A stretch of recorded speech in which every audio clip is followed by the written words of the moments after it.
Come on back. I'm designing. Whenever you're ready. And recording. Come on back. Come on back. So come on back. Come on back.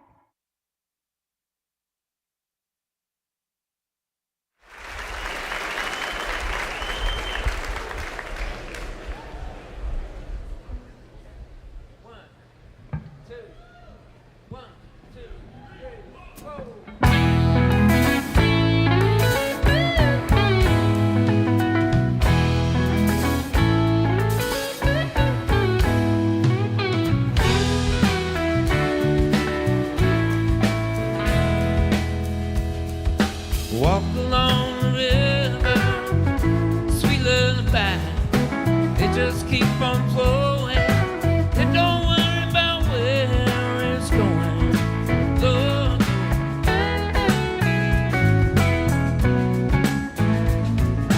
don't fly, Mr. Bluebird, just walking down the road. Early morning sunshine, tell me all I need to know.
That one's for you, Dad. We love you. Thank you all so much.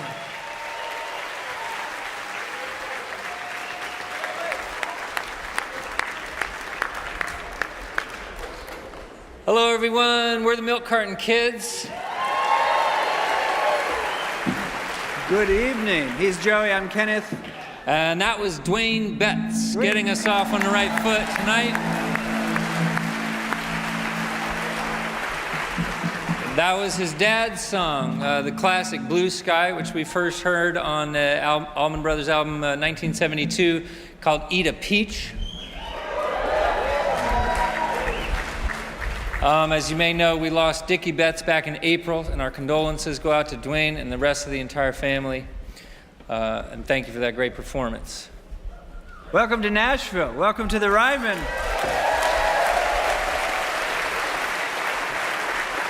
Welcome to the 23rd annual, can you believe it, Americana Music Association Honors and Awards. On behalf of the AMA, we'd like to say hello to everybody streaming on npr.org and on the Americana Music Association's Facebook page. And a salute to our friends listening on Sirius XM's Outlaw Country. Oh, cool. And on terrestrial radio in the Nashville area on WRLT and WSM and WMOT. Wow.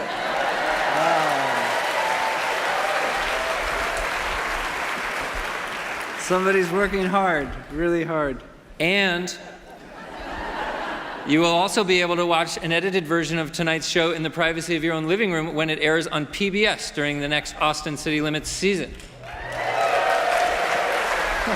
Can you believe it? It's like you didn't even have to come here. Did I have to come here? Yes, you have to be here to read this next line. It has your name in front of it. The AMA's 6 annual awards are nominated and voted for by the full membership of the Americana Music Association. Just a reminder to all of you that every vote tonight counts. Work honored tonight was released between April 1st in 2023 and March 31st of 2024. I don't know why we're talking about this now. It says it on there, just go. I get it, but what a way to start a show. You guys pumped up yet? Wait, in case you wanted to know more about the nuts and bolts of the voting process, an official ballot, very skinny, was sent to all AMA members in good standing. Who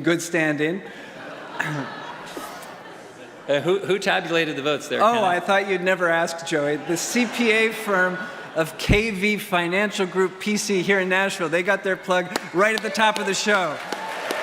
Go accountants. Wait, hold on. They have done all 23 years, and we very much appreciate their confidential work. Yeah. Oh, wait, and don't forget about the awards themselves. Have you all seen the awards? You know, the wooden guitar statues? The awards themselves are beautiful. Custom artwork by Steph Ratliff from Louisa, Kentucky, who's somewhere in the house tonight, in collaboration with our good friends at Gibson. I thought it was remarkable to learn that this is the 25th anniversary of the founding of the Americana Music Association in general. That's a long time. Americana. They invented It's time to get off your parents' health insurance, Americana. Time to start thinking about the future, Americana. We found out through asking a bunch of people actually who work on this show still that it was 1999 and they were at South by Southwest and they decided in a conference room. This person thinks they're at South by Southwest. Somebody get them some beads. They got together in a conference room and they sort of lamenting the state of country radio at the time. It wasn't playing the music that they wanted to hear. And they said, we got to do something about it. And, 1999 was Y2K was coming. So a lot of us were preparing for the end of the world. But not our people, not these people. These people looked to the future with a hopeful eye, and they said, you know what we really need is a small trade group for an obscure music genre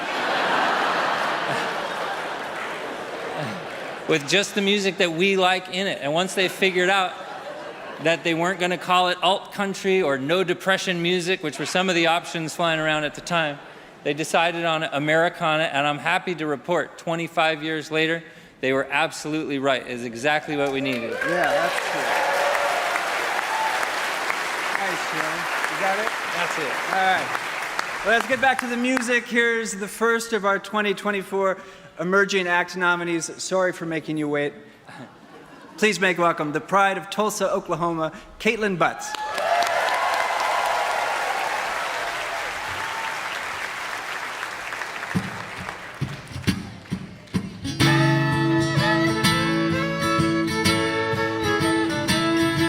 Well, my mama taught me when I was a girl, if a man is a problem, take him out of your world. Leave room for the sunshine and no room for clouds. Just pretend he's no longer around and say, you ain't gotta die to be dead to me. You ain't gotta die to be dead to me. Well, you ain't gotta be 6 feet deep, pushing up daisies up through concrete. No, you ain't gotta die to be dead to me. No, you don't. Nashville, Tennessee, can I spill the tea real quick? Okay. He was drinking and a hollering, and you know how that goes. He was talking to women that mama don't know. So when they surely ask me, how's your daddy been? I say, who? I have never heard of him. You know, I think I have heard of that man. I think I heard he got like run over by a train or mauled by a bear, maybe. Hopefully, you ain't gotta die to be dead to me. You ain't gotta die to be dead to me. Well, you ain't gotta be 6 feet deep, pushing up daisies up through concrete. No, you ain't gotta die to be dead to me. No, you don't.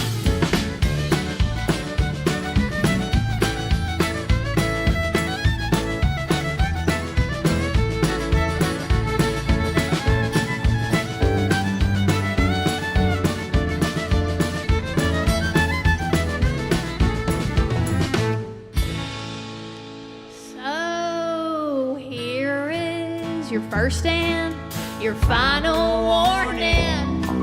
There won't be no car wrecks or rat poisoning. Although I've thought about it, if you cross a line, no, there won't be no crime. I'll just say adios, sayonara. Well, bye. You ain't gotta die to be dead to me. You ain't gotta die to be dead to me. Well, you ain't gotta be 6 feet deep, pushing up daisies up through concrete, mauled by a bear, stung by a bee, clip your toenails and get gangrene. No, you ain't gotta die to be dead to me. No, you don't. Yeah.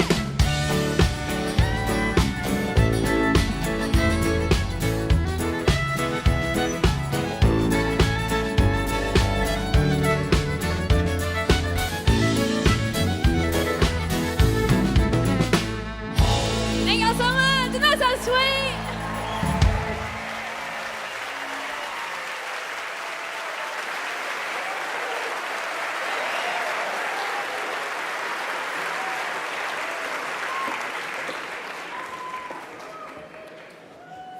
That was Kaitlin Butts, y'all. Wasn't that awesome? That was great.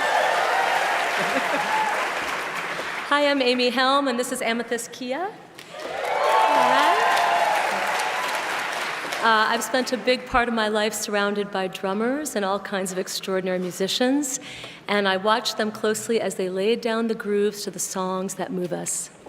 So it seems right that we begin tonight's awards by celebrating the work of those supporting musicians by presenting the Americana Music Association's 2024 Instrumentalist of the Year Award.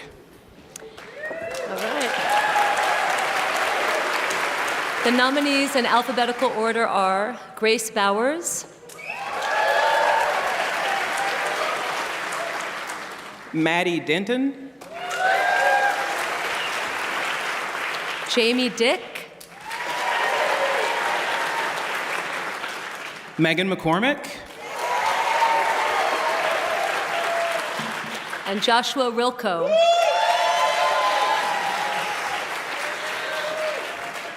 and the award goes to Grace Bowers. Grace Bowers.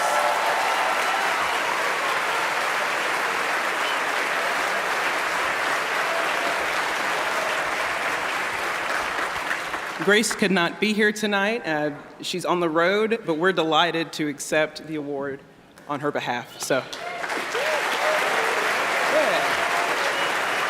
Where is it?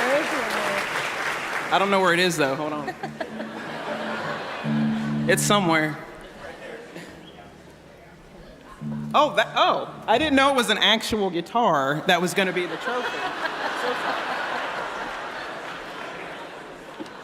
Yeah. I'm new to this, so here you go.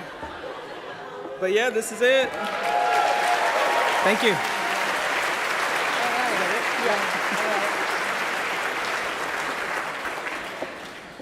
Ladies and gentlemen, please welcome my dear friend, the incredible Susan Tedeschi.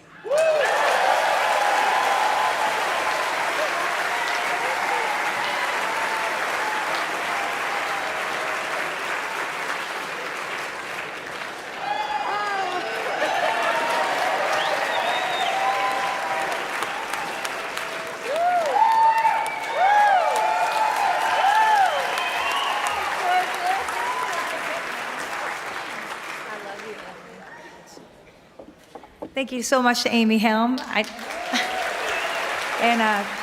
Congratulations to Grace. Now, good evening. I am honored to join you tonight in this beautiful place that Mr. Ryman built as the Union Gospel Tabernacle in 1892. We gather here to celebrate the miraculous power of music, which heals us all and brings us together. I am especially honored to join you this evening in celebrating the remarkable achievements of the Blind Boys of Alabama.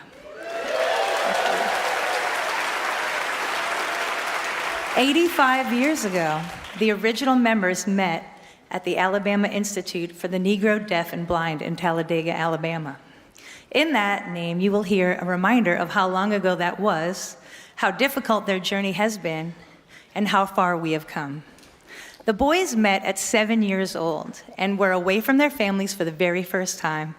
Conditions at the institution could be difficult, and they were treated harshly by some of the staff.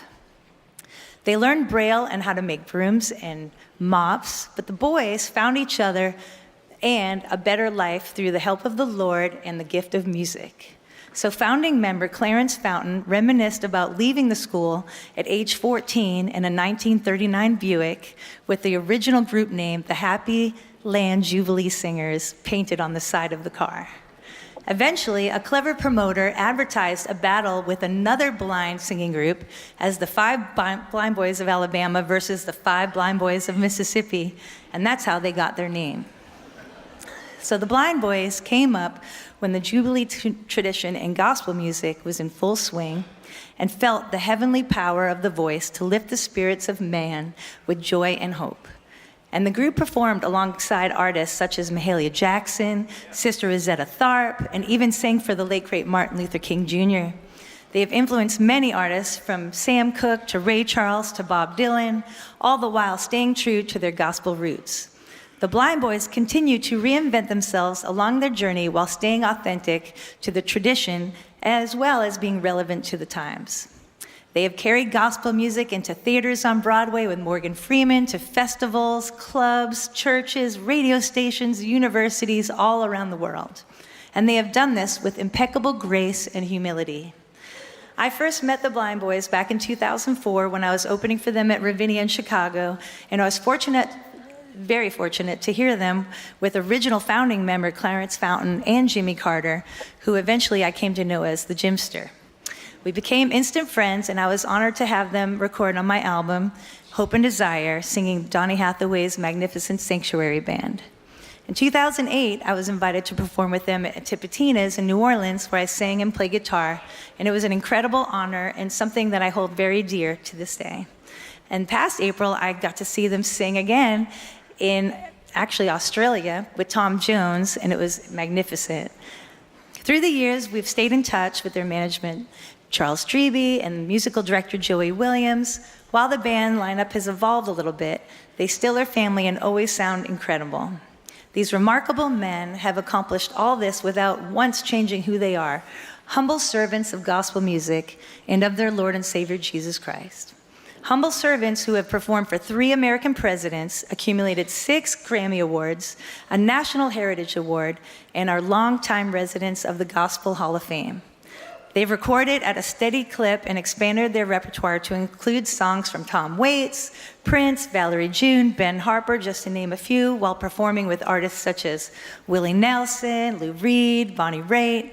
So please stand with me as we honor the long and enduring legacy of the Blind Boys of Alabama with the Americana Music Association's 2024 Lifetime Achievement Award.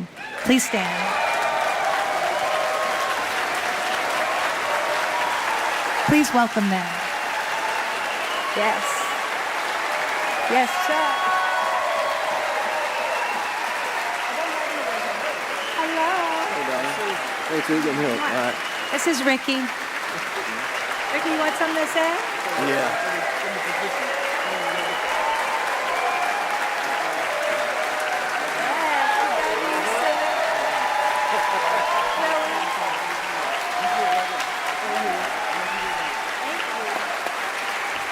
You're right here. You go ahead and speak.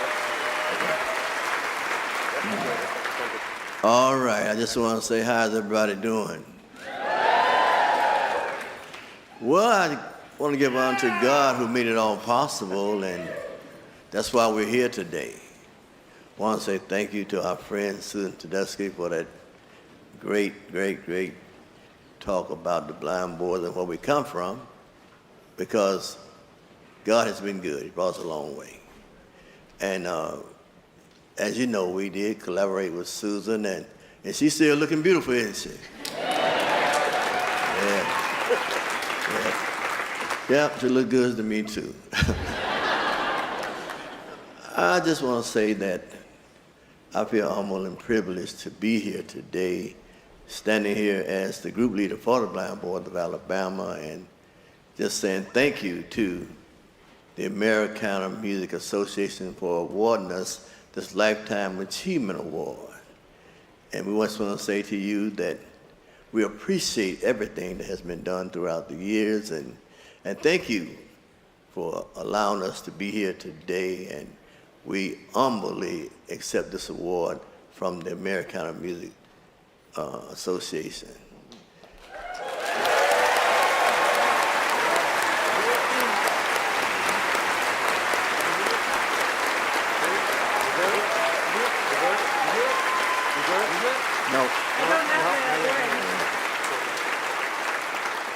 Well, I got to say this too. We've come a long way. We won another Grammy, as you know, and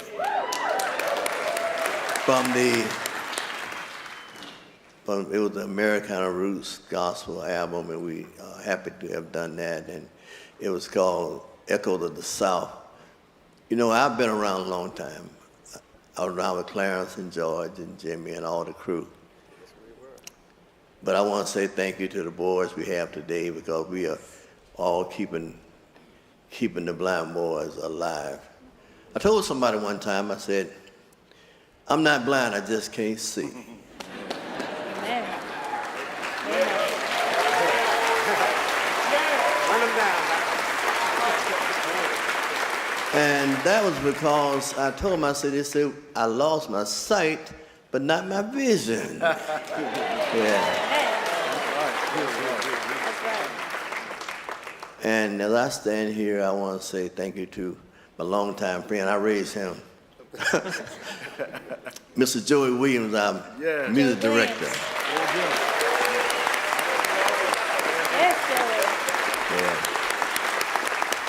And we've been honored to have from North Carolina, by the way, but his name is Mr. Sterling Glass. Give Sterling a hand, huh?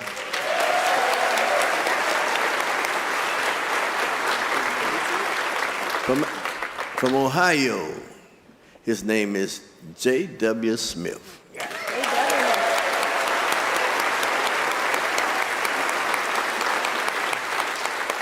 You know, they were talking to me. I'm gonna be quiet in just a minute because I didn't come to preach to y'all. I come to talk to y'all.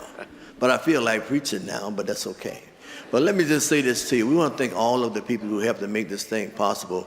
I remember, I've been here a long time, my good friend Chris Goldsmith, Charles Drevey, and Blind Ambition. We have a new management company, 72 Management, Jeff Delia. Yeah, Jeff. And also Mint, my good friend Michael Morris, and you know, all the people that made it possible, because we couldn't make it. And you know, we got an office in Atlanta too. Let's give her, she's my right-hand girl, our office manager. Her name is Sarah Gerges from. Yeah. Well, they told me it's time to wrap it up, but let me just say this to you. I'm gonna say this to you. I'm gonna say this. God bless you all, and thanks for coming out. Thank you, Ricky. Thank you so much. Thank you. Congratulations to the Blind Boys of Alabama.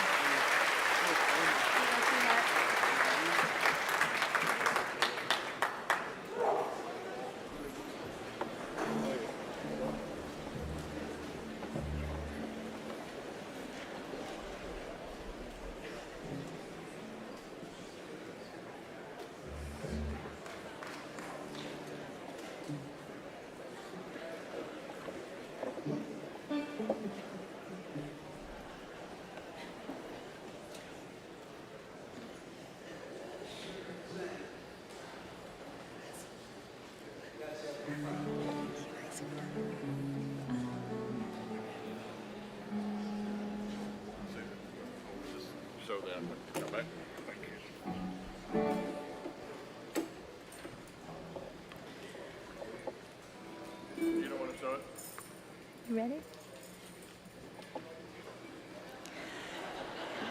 Now that the boys are ready, please, we are going to put some sweet music to all those beautiful words by Ricky. So please make them welcome the Blind Boys of Alabama.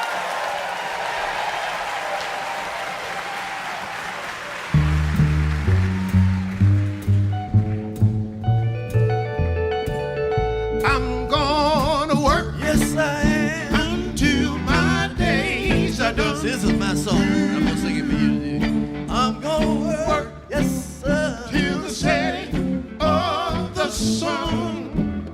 There'll be no sorrow, no more tomorrow. Well, I'm gonna work, boy, yes sir, until my days are done. Yeah. One more thing, listen. I'm gonna sing. Singing is what I do. Until my days. And we stop by just to sing to you. Listen. I said, I'm gonna sing, boy, yeah. Till the setting of the sun. There'll be no sorrow, no more tomorrow. Well, I'm gonna sing, yeah. Until my days are done. Yes, sir. Listen, I said I'm gonna work until my days are done. We've been working for a long time. Have got to tell you, I'm gonna work, yes, sir. Till the setting of the sun. There'll be no sorrow, no more tomorrow. Well, I'm gonna work, boy, yes, sir. Until my days are done. Thank you, Lord. Thank you.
Okay, my teleprompter's going, but before I get into my script, I'm Ann Powers from NPR Music. Hi, everybody.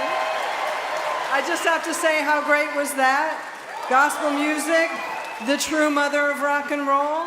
Southern gospel quartets invented rock and roll. The falling out you saw there, those guys used to jump off the balconies.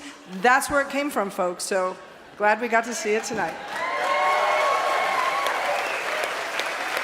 All right, down to the script. Of course, those were the Blind Boys of Alabama. 25 years ago, a few intrepid souls who believe that musicians have the right to earn a decent living, even while sticking to their principles and vision, formed the Americana Music Association as a trade organization to serve these artists. What defines Americana is not a genre description or a test of authenticity. It's the community it creates and supports among artists and others in the industry who take the long view, honoring the multi-form roots of American music and nurturing artists throughout their careers. Let's hear it for the Americana Association, 25 years.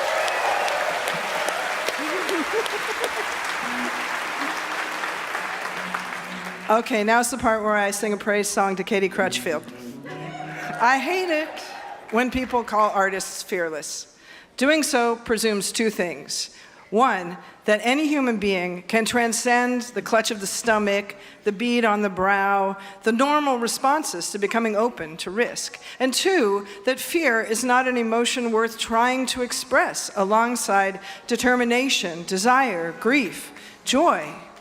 That said, I'm tempted to call Katie Crutchfield fearless because her body of work shows how an artist who lays themselves open, but with craft, with care, with the perspective that time and dedication brings, can make work that speak truths that most people repress, that channel the elements and makes of life's unpredictable weather something resonant and beautiful, that speaks for the girls in their bedrooms, for the boys in their bedrooms, for the non-binary kids in their bedrooms who need that music and need that emotion. In Waxahatchee, Crutchfield has chronicled her own sentimental and musical education as she's evolved from an indie kid recording in her bedroom to a confident band leader connecting her stories to longer lineages of country, folk, and Americana music. She has perfected a kind of wildness that can regulate itself. With Tiger's Blood, her latest album, she has made a quarter-life masterpiece.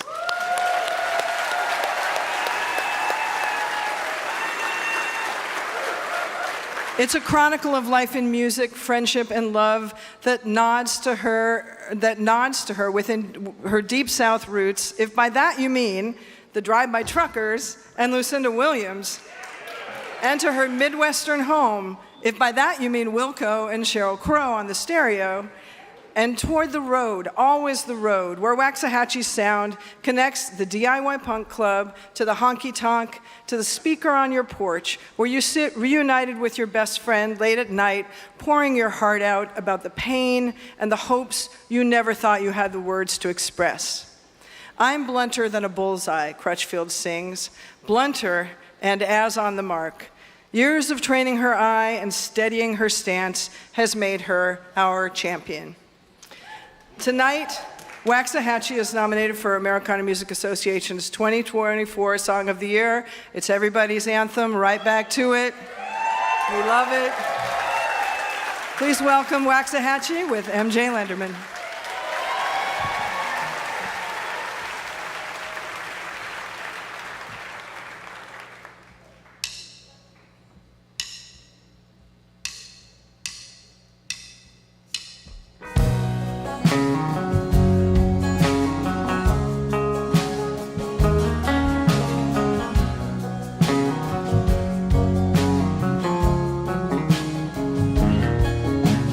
Photograph of us in the spotlight.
like a song with no end.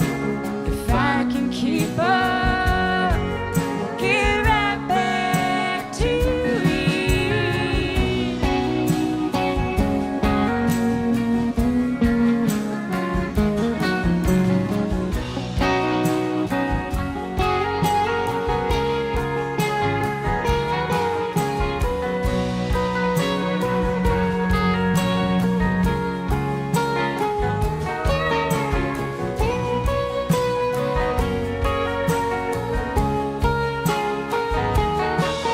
Been yours for so long, we come right back to it. I let my mind run wild, don't know why I do it, but you just settle in like a song with no end.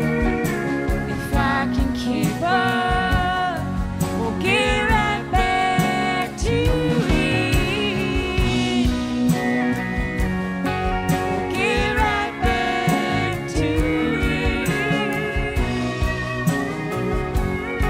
We'll get right back to it.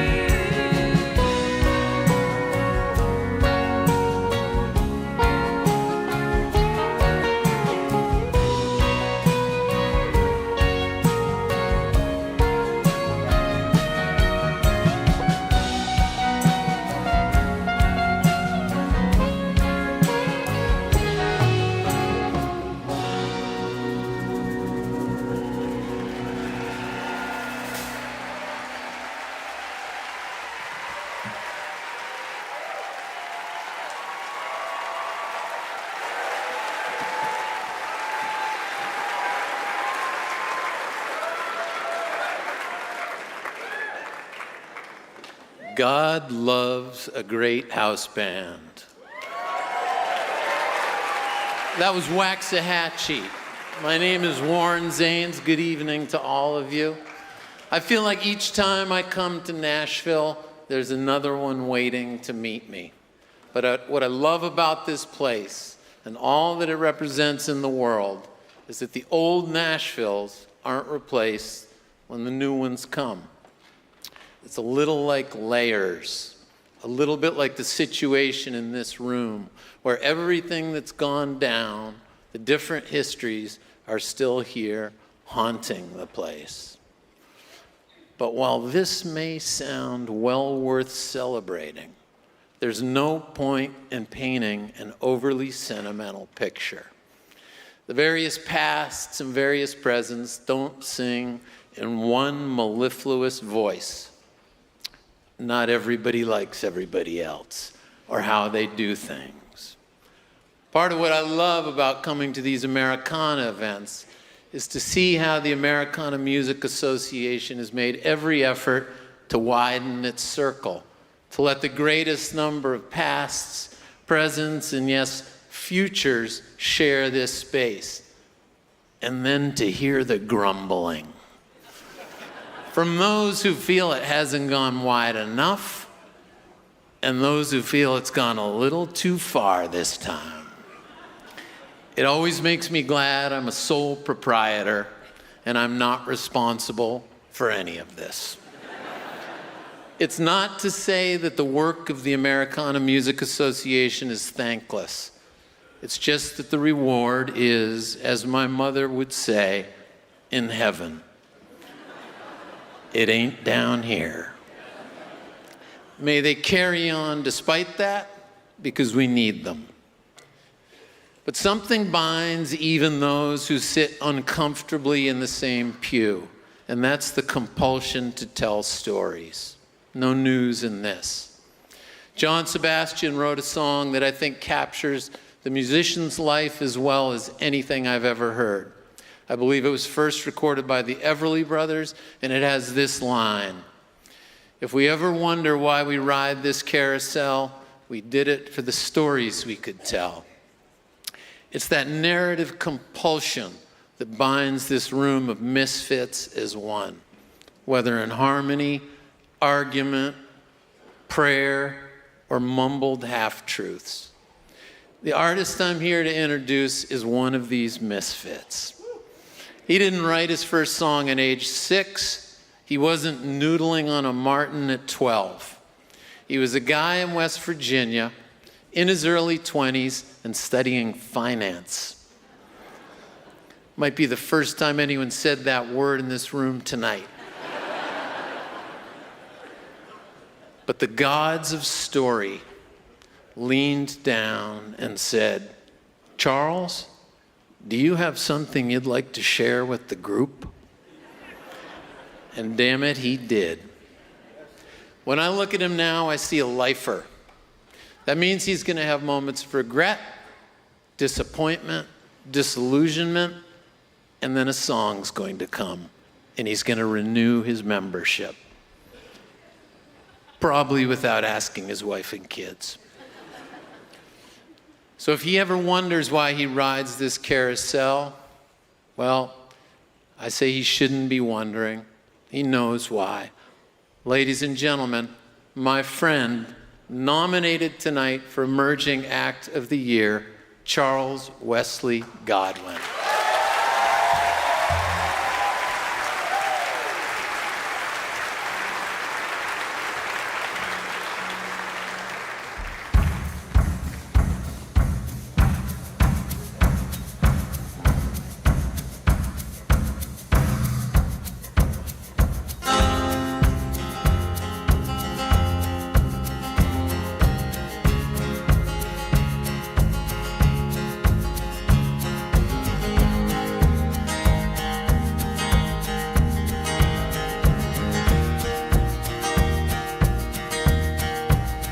I watch you walking across the floor, and I've been missing you and more. The beating of my heart shakes the framing in my chest. I'm falling more and more, and hell, I don't mind being poor. When I'm with you, I pity all the kings in the world. Times are getting hard, good is getting ready. You and me and the babies have them all the time, I swear. We don't mind the shit folks talk, we're just keeping our eyes locked. They can watch us chase those dreams they never even did. We've got time, dear. You're the girl I knew back.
I'm the boy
That was Charles Wesley Godwin. Wow. I'm hearing some new stuff tonight. I'm Jimmy Dale Gilmore. And I need to move this up a little bit if I can. Oh, well, I'll bend down. It is my privilege to present the Americana Lifetime Achievement Award to my friend Dave Alvin. Yeah. So, Dave and I have been friends for more than 30 years, but it wasn't until 2017 that we began working together. A collaboration that unexpectedly evolved into one of the high points of my musical career.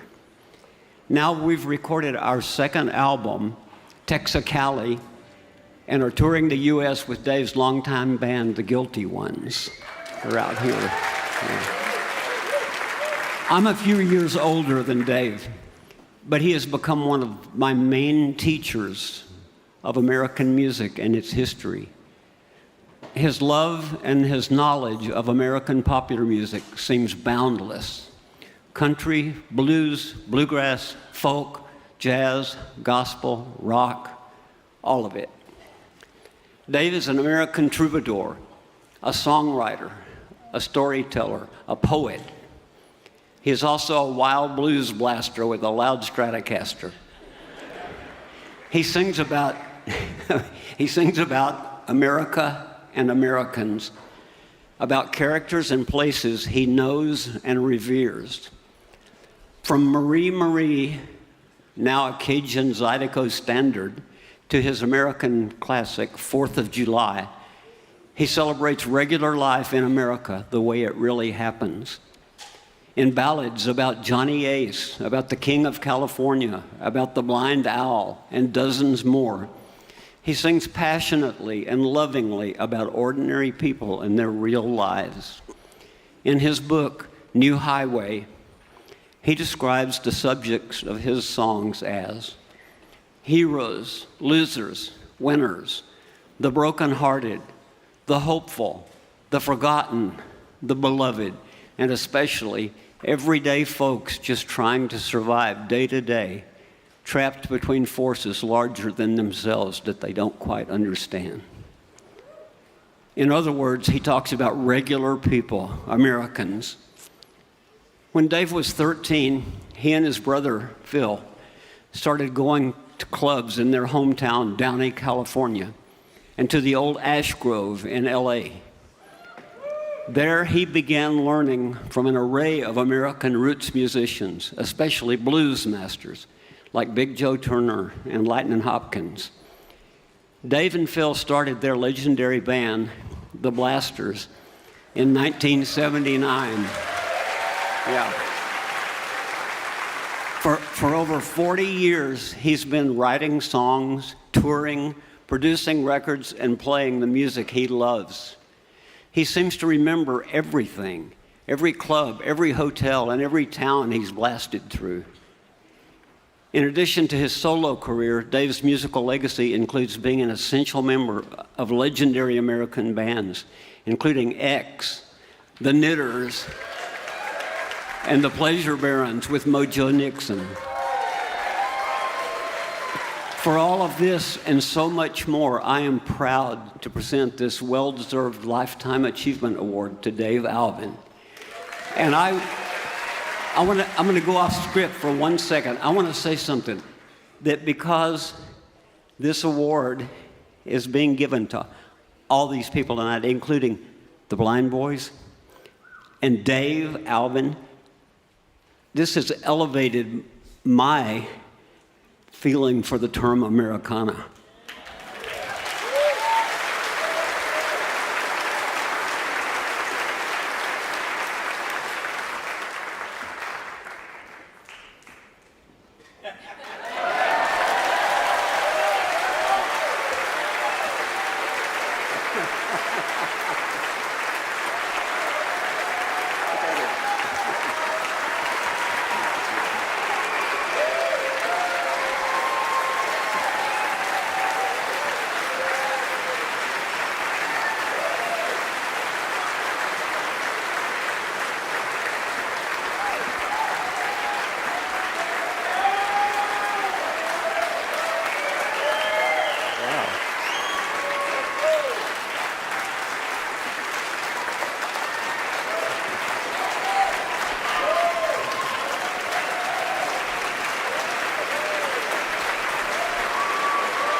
Thank you all. I always wanted a Les Paul. Thank you. I'd like to thank the Americana Music Association for this amazing and very unexpected honor. But I have to admit that I'm not quite sure what the term Americana truly means. But perhaps the vagueness of the definition of Americana is a good thing. The fact that an oddball, outsider, barroom blues guitar basher, sad songwriter like me, who not only loves blues and rhythm and blues, but folk, rockabilly, country, doo-wop, surf and psychedelic bands, as well as jazz from New Orleans to the avant-garde, can find a home in the open-minded world of Americana is an incredible thing that I treasure. Thank you.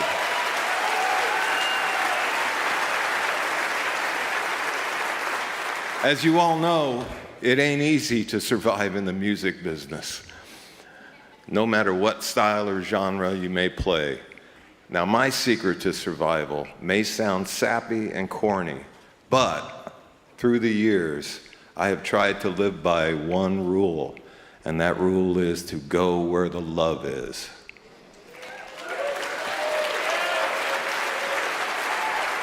And this means to surround yourself with people who love music the same way that you do. Surround yourself with people who love you and people that I love. No matter what the passing fads or tastes might be, that, and always surround yourself with musicians who are better than you are. That's the big one. Anyway, I wouldn't be who I am today or standing on this stage tonight without the inspiration, help, and love of hundreds and hundreds of such people. And I have to mention my parents, Cass and Nana Alvin, my sister Mary, my big brother Phil.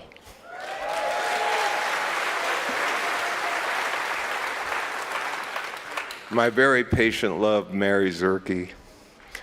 My managers, Nancy Septon and the late Shelley Heber. My lawyer, David Wyckoff. And that's where the love is. And my accountant, Deborah Cronin. And I have to thank my cousins, Donna Dixon and Mike Keller. I have to thank the poet, Gerald Laughlin. I have to thank blues titans, Big Joe Turner, Eddie Cleanhead, Vincent T-Bone Walker, and Lee Allen, who taught me everything that I screw up, it ain't their fault. I have to thank my wild hometown brothers, the Blasters, my old pals, the Knitters, all the members of my bands, the All-Nighters, the Guilty Men, the Guilty Women, and the Guilty Ones, and the Third Mind. I have to thank my dear genius friends and teachers, Greg Lease, Christy McWilson, Jimmy Dale Gilmore, Bobby Lloyd Hicks, Tom Russell, and Bill Morrissey. And I have to thank the 2 record labels who have given me the opportunity to grow and explore and make mistakes and make a fool out of myself. I have to thank Bruce Bromberg and Larry Slovin from High Tone Records. And I have to thank Glenn Dicker and everyone at Yep Rock, my current label. And I have to especially thank a guy that should be up here with me, my dear friend, the late Chris Gaffney.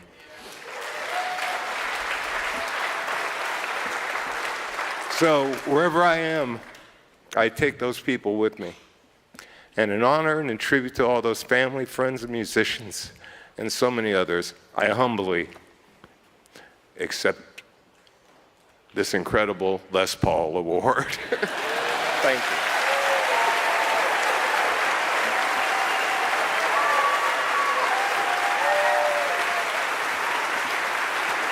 Congratulations, Dave. And Dave's going to do a song that I bet you will enjoy. And I want to tell you something that Dwight Yoakam just told me backstage. He said that Dave is the reason that he decided to come to this tonight. And I'll also tell you that Dwight and I both were choking up when he said that. He meant it. We're going to sing a classic that Dave wrote. It maybe lands a little differently than he did when he wrote it, but it's all those things. It's folk, blues, country, R&B in one song by Dave Alvin.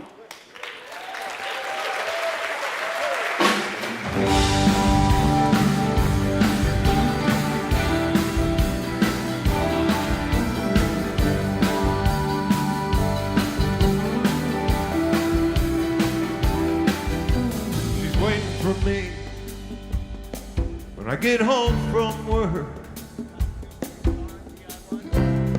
Oh, but things just ain't the same. She turns out the lights and she cries in the dark and won't answer when I call her name.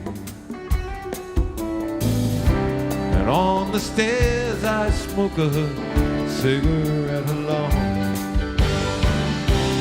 Mexican kids are shooting fireworks below. And hey, baby, it's the 4th of July. Hey, baby, it's the 4th of July. It's the 4th of July.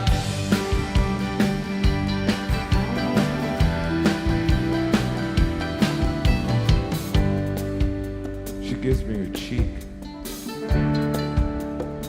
but I want her lips, and I don't have the strength to go on the lost side of town in a dark apartment. We gave up trying so long ago, and on the stairs I smoke a cigarette alone. Mexican kids are shooting fireworks below. And hey, babe, it's the 4th of July. Hey, baby, it's the 4th of July. Now whatever happened, I apologize. So dry your tears and come on, walk outside. It's the 4th of July.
I'm Buddy Miller.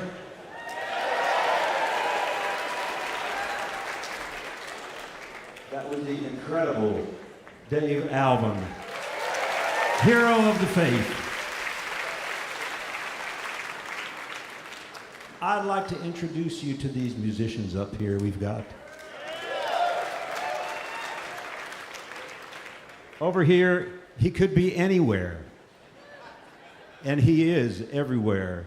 He plays everything. I'm sure a lot of you know the incredible Jim Hoke.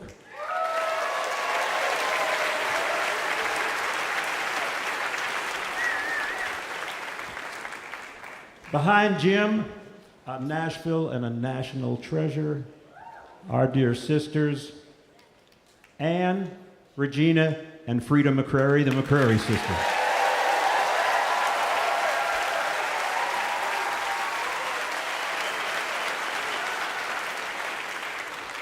The great and powerful Brian Owens is back here on percussion.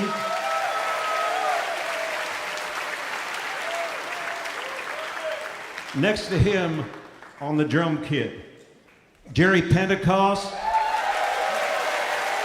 I know you know all these folks. I don't know why I'm introducing them.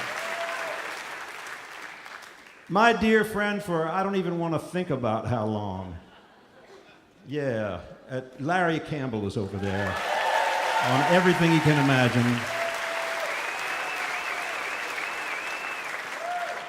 Jen Gunderman on the keyboards and the accordion. And the man that needs no introduction, really, and you'll be hearing a lot more about him later on tonight, our dear friend Don Was over there.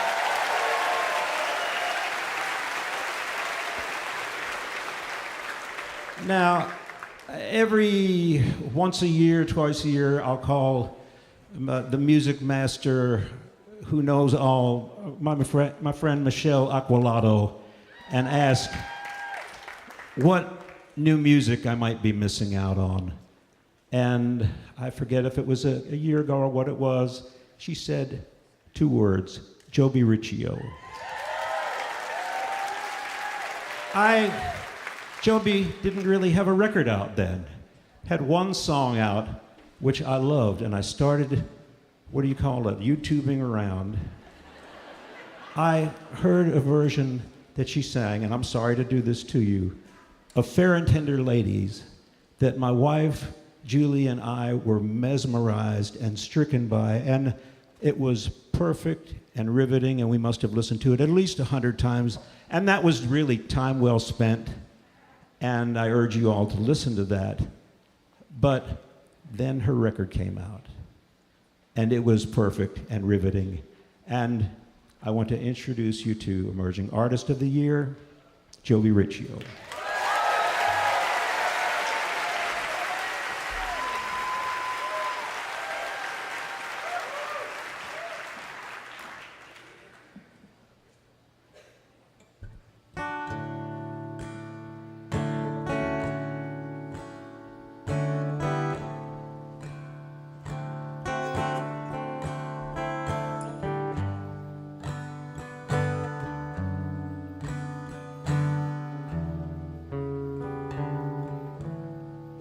It's just a harmless little feeling that ebbs and it flows at the brush of your skin.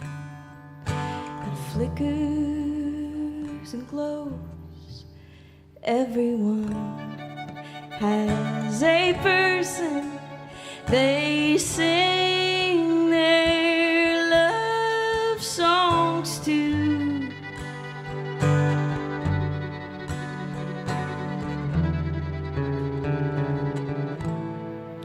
For me, it's you.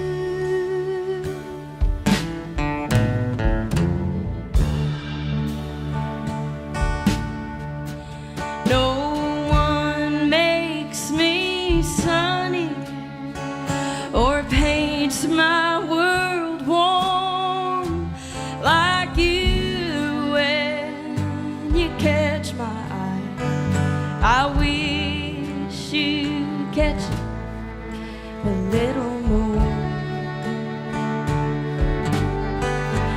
Everyone has a dream that no likely won't come true.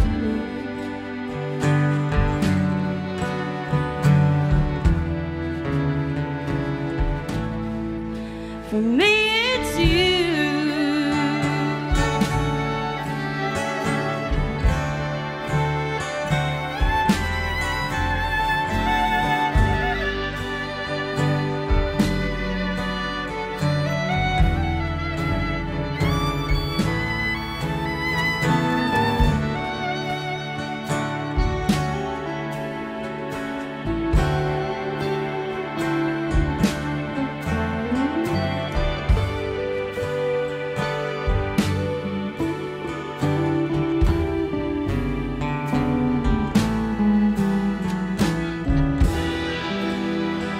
You tell me you're tired.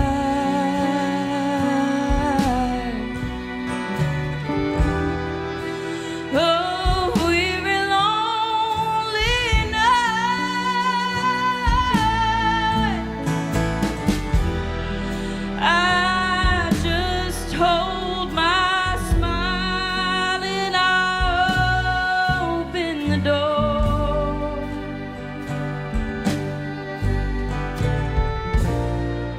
I'm not who you're aching for.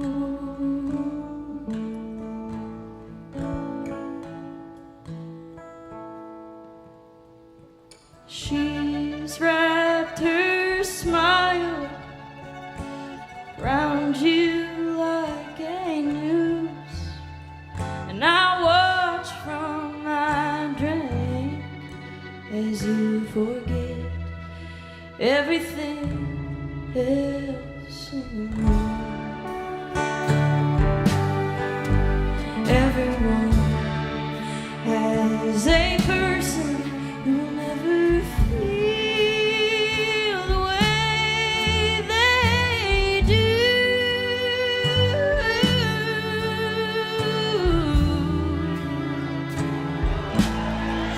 For me, it's you.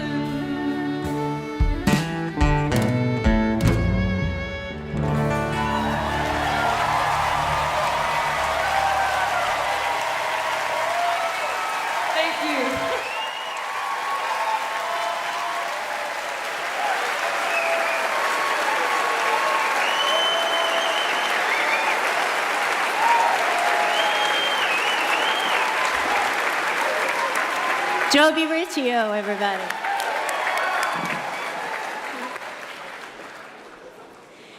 And I'm Elizabeth Cook. And this is my emotional support purse. For years now, I've hosted a show on SiriusXM called Apron Strings. Just a little something to keep me out of trouble when I'm not touring or writing songs or recording a new album. Jeremy Tepper hired me for that show. Just one of 1,000 small kindnesses he extended to musicians in whom he believed. We lost Jeremy in June. I still can't believe it. Our community has lost a lot of people this year, way too many. They all mattered to us and to their friends and family. But this is not normally the setting in which we honor them. But Jeremy was such a key part of this community. He was a musician, first off, leader of the world-famous Blue Jays, one of the formative alt-country acts, and a label owner, a really clever guy who recognized that truck stops still had jukeboxes, which played 7-inch records, but there was no new material being pressed for them. And thus was born Diesel-Only Records, home to a whole batch of glorious songs which found unsuspecting audiences along the road, literally along the road. He was an early and ardent supporter of the Americana Music Association. Of course he was. And for many, many years, he used his position at SiriusXM to hire artists in whom he believed and to play their records, which, to be a little blunt, among friends, pays a whole lot more in royalties than the streaming services do. Jeremy was also one of the prime movers behind the Outlaw Country Cruise, which again supported a lot of musicians, and it is a blast. And yes, we also lost Mojo Nixon in February, one of the great voices of outlaw country and the co-conspirator behind the Outlaw Country Cruise. So I'm here on behalf of a whole community of Americana musicians to say thank you to Jeremy.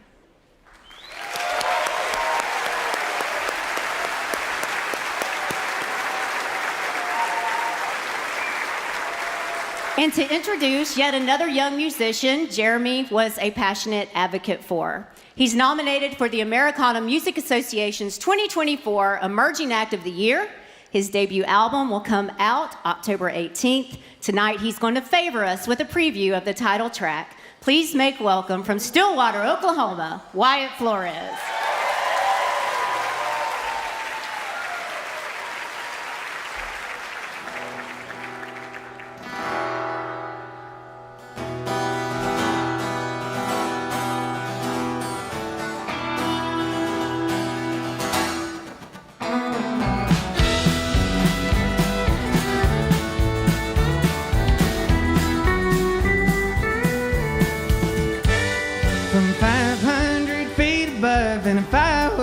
A morning dove searching for a place to land.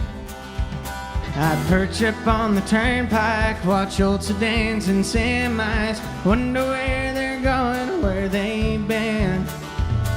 And looking back down through the years, before the hands of man were here, rusty shovels found black gold, and tumbleweeds were free like the Choctaw and Cherokee, before they had to call this land their home. If only they could see how it's gone. Now it's red dirt tears and broken mirrors and a little trailer park just south of here. And the world is getting there, but I still feel the same. And it's red dirt pouring, wanting more. Mr. Weatherman knocking at my door, where dreams go, drying up like rain. Welcome to the plains.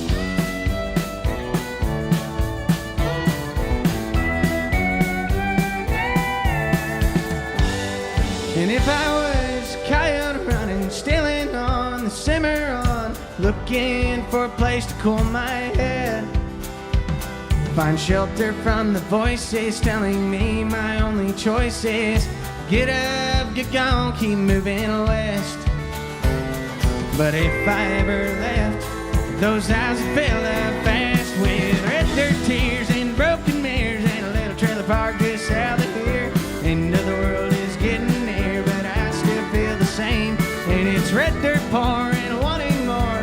Mr. Weatherman knocking at my door, where dreams go, drying up like rain. Where dreams go, drying up like rain. Welcome to the plains.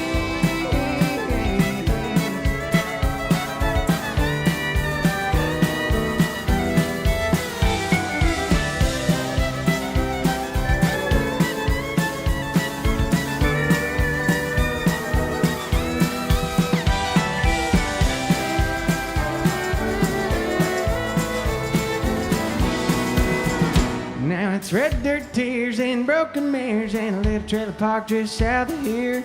End of the world is getting there, but I still feel the same. And it's red dirt pouring, wanting more. Mr. Weatherman knocking at my door, where dreams go, drying up like rain. Where dreams go, drying up like rain. Where dreams go, drying up like rain. Welcome to the plains. Welcome to the plains. Welcome to the plains.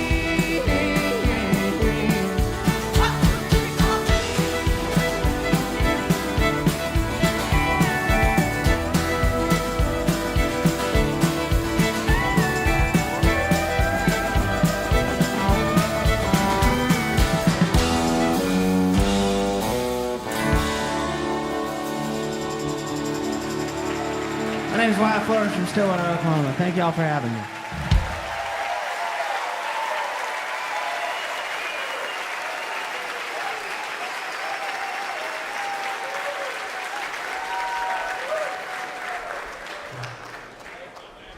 Good evening. We just heard from Wyatt Flores. I'm Noelle Taylor, Director of Education and Exhibitions for the National Museum of African American Music.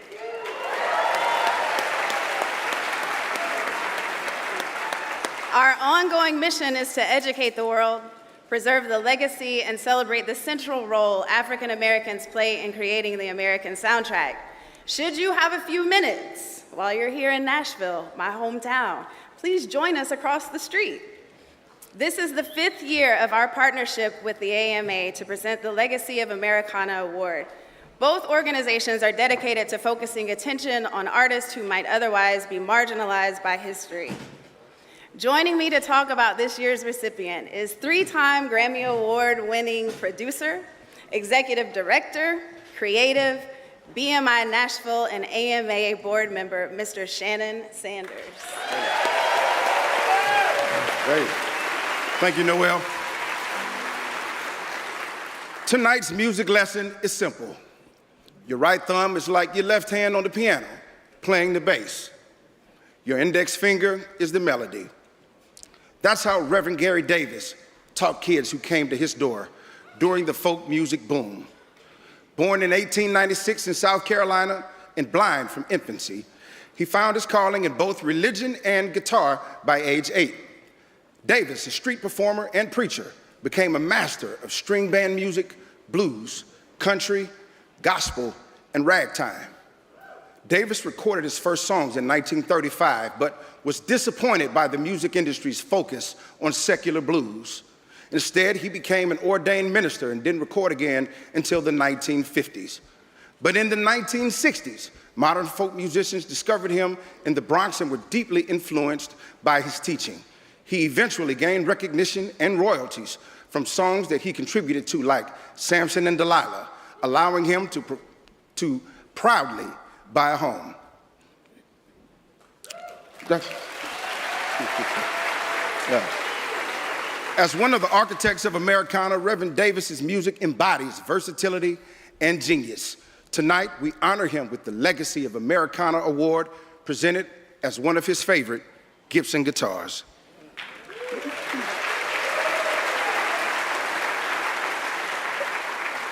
On behalf of the National Museum of African American Music, I'm delighted to celebrate Reverend Gary Davis. I wish also to acknowledge Tarika Dean, out in the audience, who tends to Reverend Davis's estate.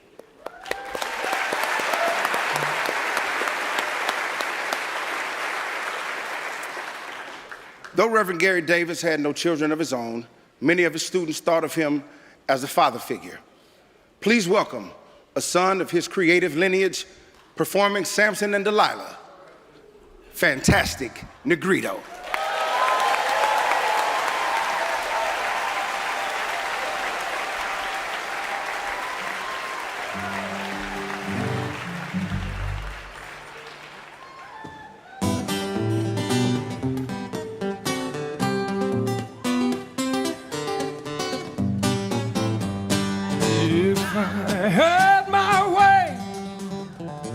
If I had my way, if I had my way, I would tear this old building down.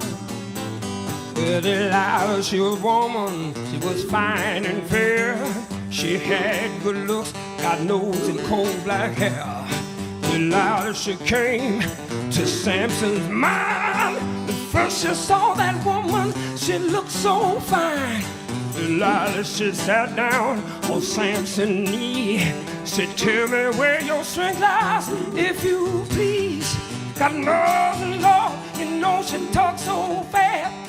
Till Samson said, Delilah, you can cut off my hair. You can shave my head as clean as my hand. My strength was dumb as natural as any other man. If I had my way, If I had my way, if I had my way, try to tear this old building down, tear it down, y'all. Hey.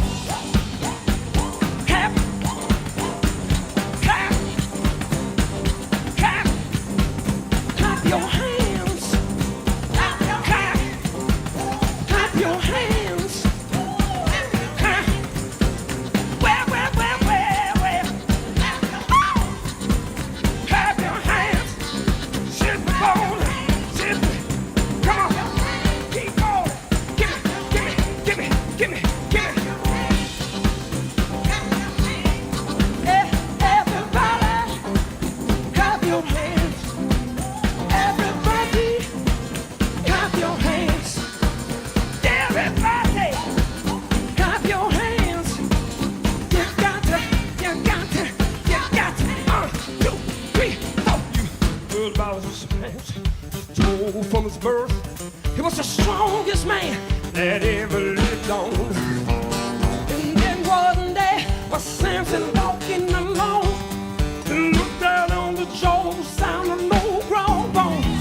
He stretched out his arms, got no blow like flint, but when it came to moving, 10,000 went dead. Said, if I had my way, if I had my way, if I had my way, I will tear this whole building down. So Samson in the line of attack, then Samson had jumped up on the lion's back.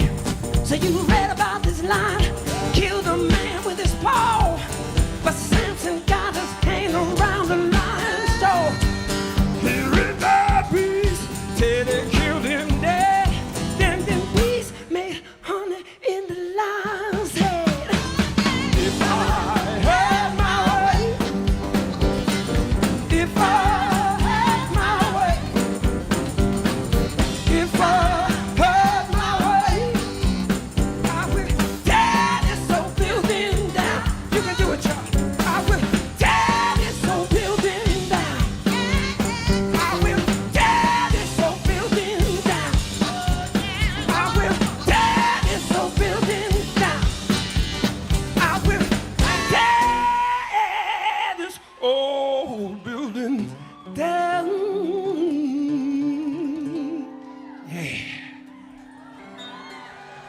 Yeah.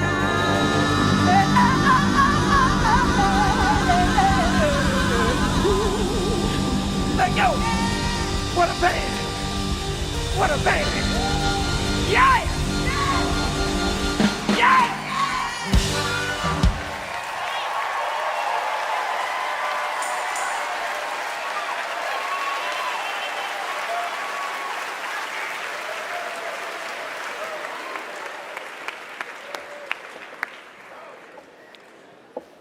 Good evening and welcome again. And thank you, fantastic Negrito, for what sounded like testimony. My name is Joe Henry. It makes me very glad to be invited back onto the stage tonight, as it invariably does. I don't know anyone who isn't moved to stand here, to give voice by way of both joining a tradition and extending its range. For this tradition is much less fragile, more load-bearing, and flexible than we'd first been led to believe, capable of holding within this community every beautifully confounding variation of our shared humanity and all the ways that we might express it. You know, you show up here, you might just be put to work if you're wearing nice enough shoes, and I always try to. It's a singular pleasure to be asked to introduce our next performers, for we have considerable history between us, collaborating as we have on each other's work for more than a decade now. A professional entanglement that grew out of brotherhood, though to their Groucho and Chico Marx conjurings, I find I've been relegated to the status of Zeppo. Could be worse. I could be Gummo. Nonetheless, they are indeed my brothers. and I admire greatly the tightrope that they walk, the way they both willingly disappear into a song's agency, its atmosphere, and ultimate authority. Please welcome Kenneth Pattingale, Joey Ryan, the Milk Carton Kids.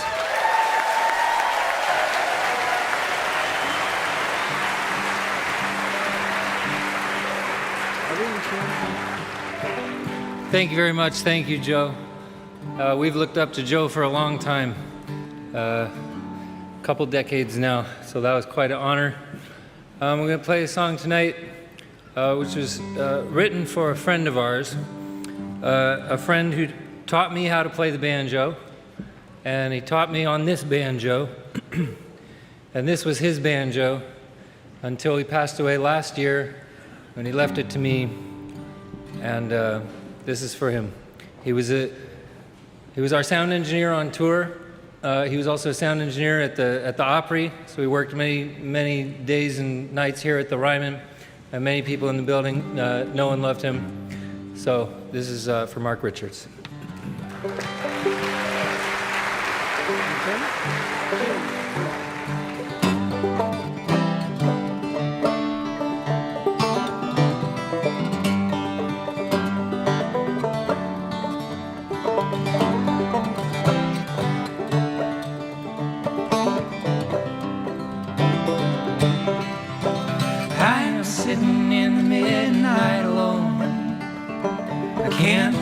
Myself to pick up the phone, so I'm picking through a banjo tune I learned from you.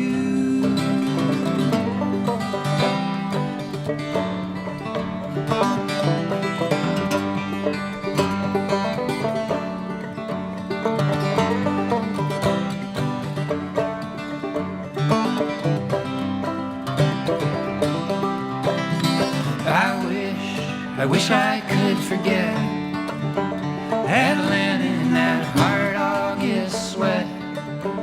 I asked you for a favor, I ain't let you down yet, ain't let me down yet. The songs you love to sing, they are still ringing in my ear. The love you gave to me, I'm still holding on to all of these years.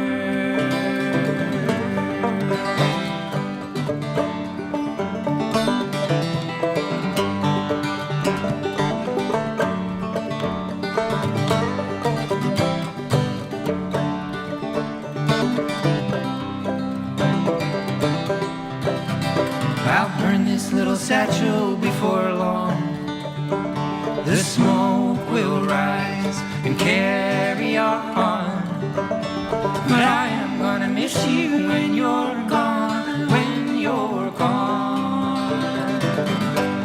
The songs you love to sing, they are still ringing in my ears. The love you gave to me, I'm still holding on to all of these years.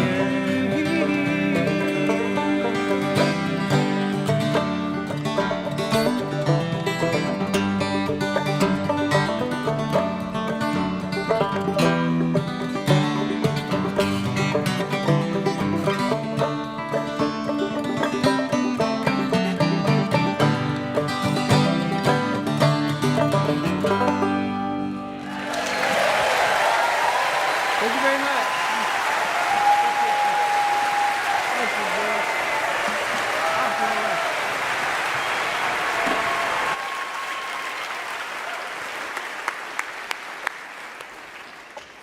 Once more, for my brothers and friends, the Milk Carton Kids.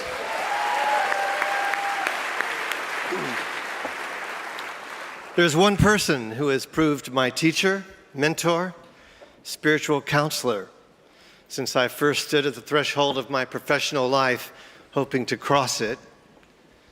He was among the very first to whom I naively mailed an initial cassette tape of demos from my apartment in Ann Arbor. Taft was president. And he was the first to respond. He wrote me back saying, "I've lost your letter, so I don't know what you need, but you should keep going." And as it turned out, it was the only thing that I needed at that moment of my life, to know that I could reach outside of my small frame into the greater world and somehow be heard. He was the first producer to hold the light in the door for me, who bothered to ask what it was that I intended, and then as well saw on my behalf the producer that I would one day be for others that I had absolutely no way to imagine at that time. He grew me up on the job while modeling on the daily the practical applications of music's mystical and sacred nature that my lonesome and secret heart had only intuited. He tossed me into the deep end, then he hauled me out of it, leaving me a map, a compass, enough smokes and foxhole rations from which to make a life. And somehow I've made one. He's been a beacon, I mean. And only he could know how much that has mattered, and I promise you, he doesn't. Please make welcome my friend and yours, T-Bone Burnett.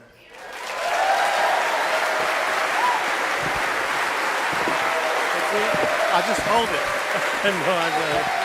Thank you.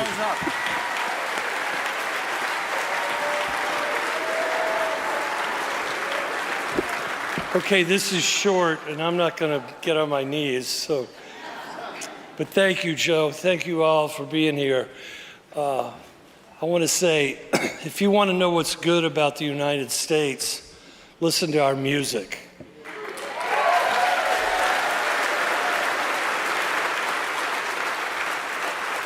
It is in our music that the promise of the United States is realized. It is in our music that people from different countries, different cultures, different religions, different ethnicities, different tribes with different languages, different dreams, different experiences have come together, listened to each other, and made harmony.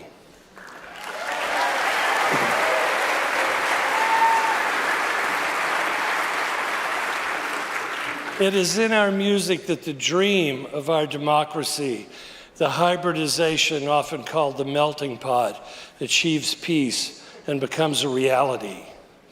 The extraordinary library of music of the United States, American music, is by a long distance our greatest gift to the world. We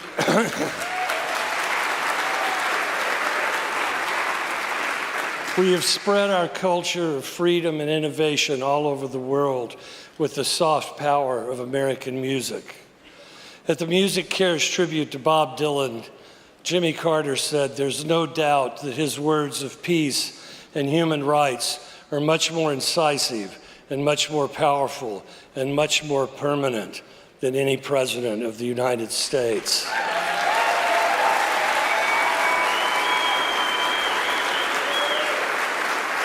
That is God's honest truth. So people have come from all over the world to find a new and better life. And in our music, we hear the possibilities of that life. The story of the United States is this: a young person walks away from home with nothing but a song and conquers the world. This has been a story that has been repeated over and over for decades, from Louis Armstrong to Jimmie Rodgers to Billie Holiday to Aretha Franklin to Joni Mitchell to Bruce Springsteen to Kendrick Lamar. I'll say Sierra Ferrell's here tonight. I saw her. To Casey Musgraves and Chris Stapleton and Taylor Swift, all of them American artists. All artists of a certain type of music, a form of art that rises up out of the ground, that rises up out of the streets. String theory says that all the things we see are the notes of strings vibrating beneath them. If that is true, and I intuit that it is, then this is all made of music. So we are here tonight to celebrate this music that is filled with history while looking toward a better future. Music that includes every person from every direction. Music that is the warp and woof, the very vibration of America. It is not a misnomer to call this art form Americana.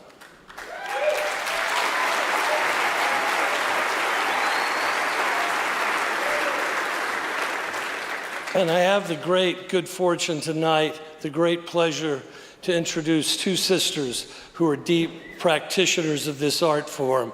Please listen to and welcome Larkin Poe.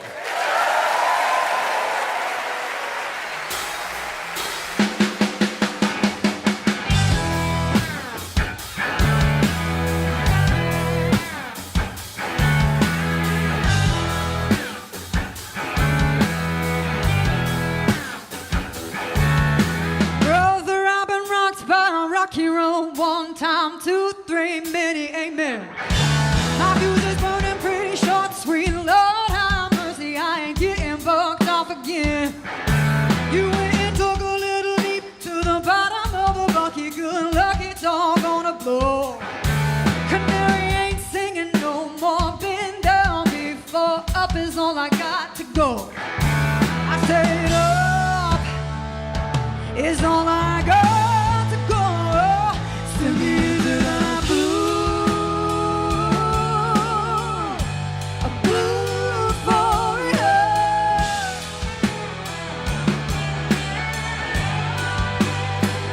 Send me into the blue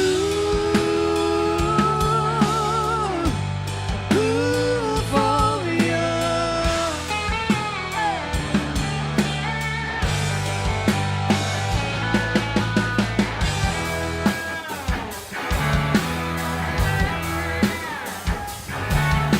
Mama, calm me down, this rose-tinted workaround ain't working for me no more.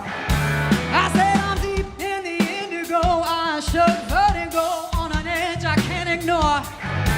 I grew all the way up, gonna grow myself down deep roots, gonna sing a different tune.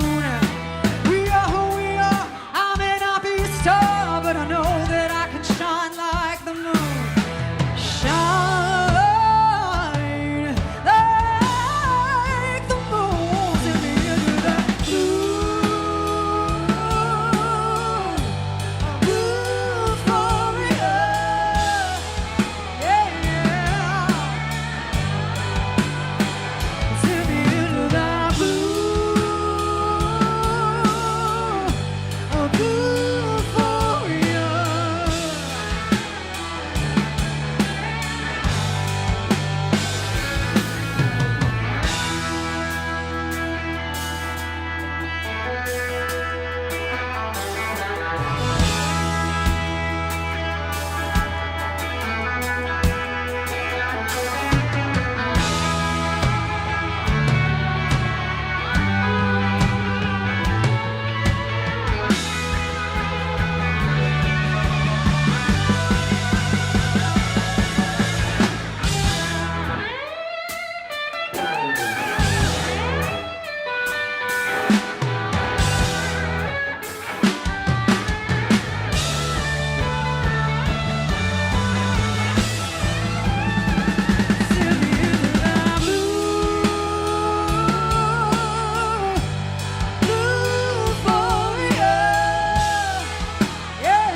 Buenas noches. Good evening.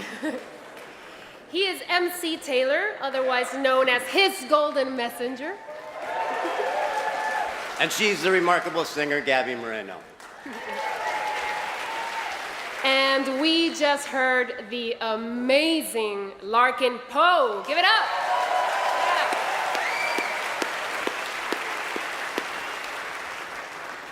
Tonight we've heard from 4 of the 5 nominees for Emerging Act. And now we have the delightful task of making one of them very happy. The rules say this award isn't reserved for debuts, although it might be. This award is meant to recognize artists who are having an exemplary year and enjoying the first rush of national success. This being Americana, that tends to happen when it happens. In alphabetical order, this year's nominees for the Americana Music Association's 2024 Emerging Act of the Year are Kaitlin Butts,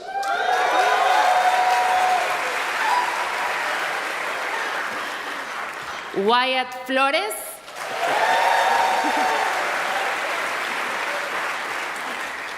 Charles Wesley Godwin, the Red Clay Strays,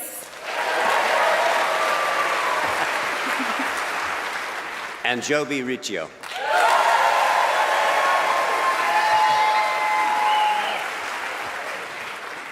and the award goes to the Red Clay Strays.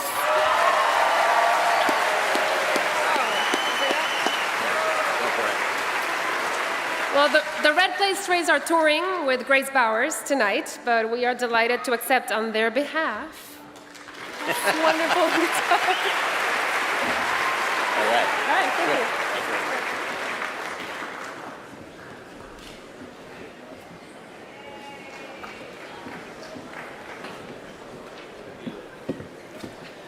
Good evening, everybody. How are we doing? My name is Shane Smith. My name is Bennett Brown. And we're in a band called Shane Smith and the Saints out of Austin, Texas. It's an absolute privilege and honor not only to be here with you this evening, but to be asked to introduce this next group of guys. Named after Oklahoma's bumpy but beautiful path that runs from Hugo to Henrietta, known as the Indian Nation Turnpike, and influenced by countless songwriting heroes that paved the way for independent folk music, they eventually landed at the name the Turnpike Troubadours.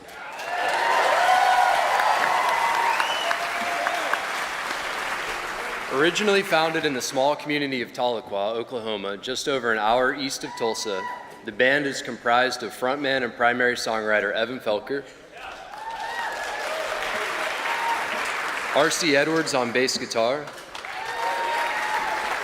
Kyle Nix on fiddle, Rye Engelman on the electric guitar, Gabriel Pearson on drums and percussion, and Hank Early on auxiliary instruments, including banjo and pedal steel guitar. Coming up on their 20-year anniversary as a band, they originally founded in 2005, starting with RC and Evan, but shortly thereafter included Kyle, Rye, Gabe, and eventually Hank to follow.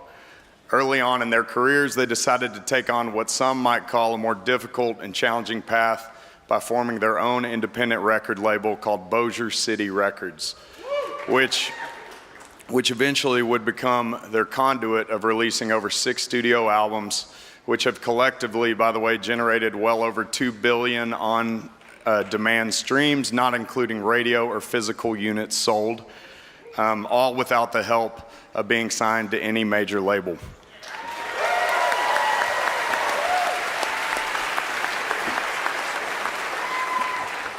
When we first opened for these guys, it was around 12 years ago, and they were playing close to 250 shows a year for many years, and we're still touring in a terrible-looking brown retro van called the Honeysuckle Rose.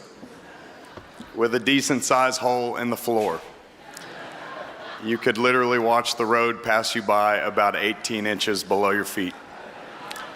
Within about a 9-month span of time, we went from seeing these guys play the small room at George's Majestic in Fayetteville, Arkansas, to filling some of the largest dance halls that Texas had to offer. It's been an amazing thing to watch and couldn't have happened for a better group of guys.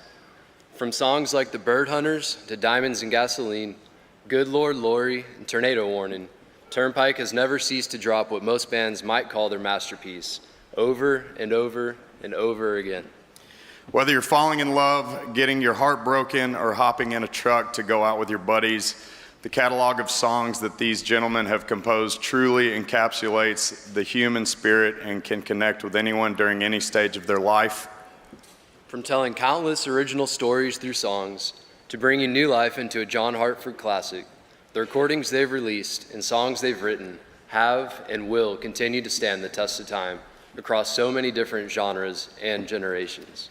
Everybody please join us in giving a huge round of applause for our friends and country music legends, the Turnpike Troubadours.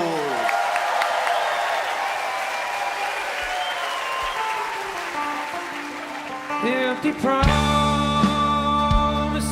I've given, hollow heart beats in my chest, and every word is sterling silver, stirred butterflies beneath your breast, still untouched by ties of binding. Gone to where the Gulf breeze blows, no ring of gold around your finger, no ring of brass run through my nose. Headlong for the wall now, honey, still coming up like a rose that's still in the garden, waiting for the reveille.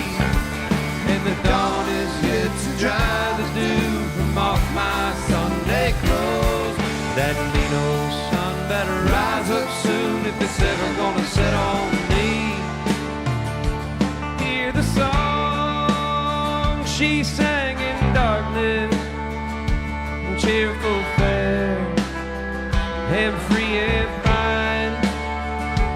You're the one, she softly whispered, my canary in the mine. Headlong for the wall now, honey, still coming up like a rose that's still in the garden, waiting for the reveille. And the dawn is yet to dry the dew from off my Sunday clothes. That mean old sun better rise up soon if it's ever gonna set on me.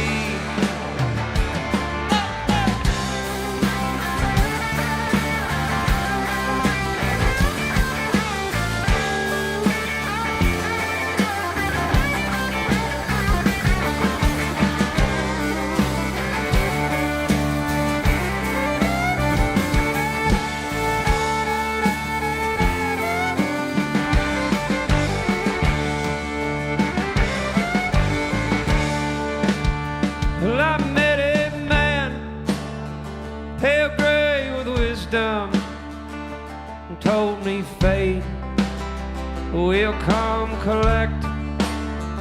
Hard-tempered steel bites at my ankles, soft cotton rope burns in my neck. Headlong for the wall now, honey, still coming up like a rose that's still in the garden, waiting for the reveille. And the dawn is yet to dry the dew from off my Sunday clothes. That mean old sun better rise up soon if it's ever gonna set on me. That mean old sun better rise up soon if it's ever gonna set on me.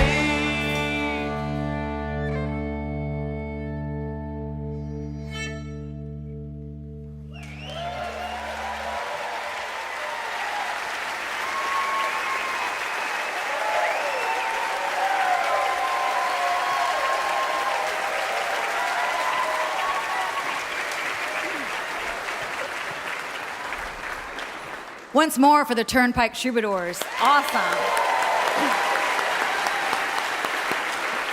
And good evening, everyone. I'm Martina McBride. Thank you. I've been out in the audience enjoying this show for years. Tonight, I've been invited to come up and say a few words about a very special and immensely talented person.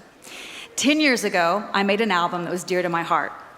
I love singing all kinds of music, so much. So, much like we did with Timeless, where I covered traditional and classic country hits, I wanted to do the same thing with some of my favorite soul and R&B classics. So I ended up calling the album Everlasting. I wanted to put my spin on songs that had been hits for Sam Cooke, for the Supremes, Van Morrison, Aretha, to name a few. And that covers a fair bit of musical ground. And to pull it off, I knew that I needed a producer who knew that ground. For me, that was an obvious choice, and I was incredibly lucky to enlist Don Was.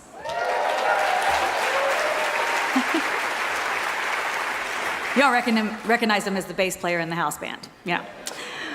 You also know him as a respected artist and an in-demand A-level producer, and the president of the revered Blue Note record label. Yeah. He's made so much music, it's honestly hard to condense the list of how much he has contributed to just a few minutes. Start with hit records as a performing artist in the early 80s with the unforgettable Was Not Was.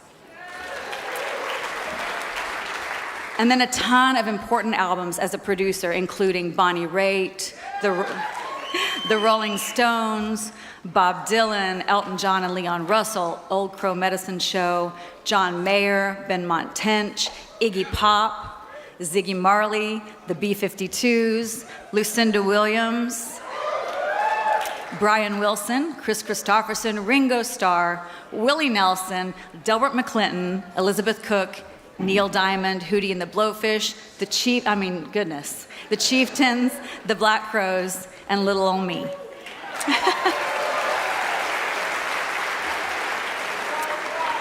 I will always remember him as a producer who came out into the studio and sat among the musicians, nodding and smiling and encouraging, connecting, who had such a deep love for the music, who knew how to get the best performances out of the musicians and out of me.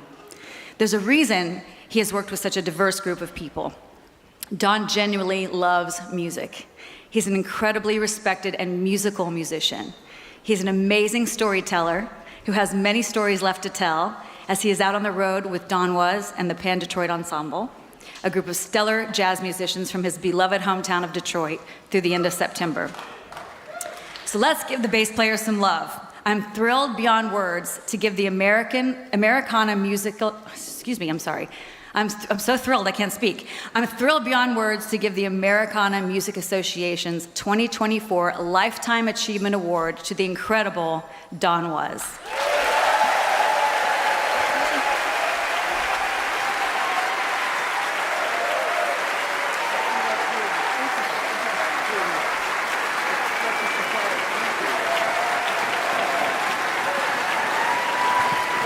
Thank you, folks.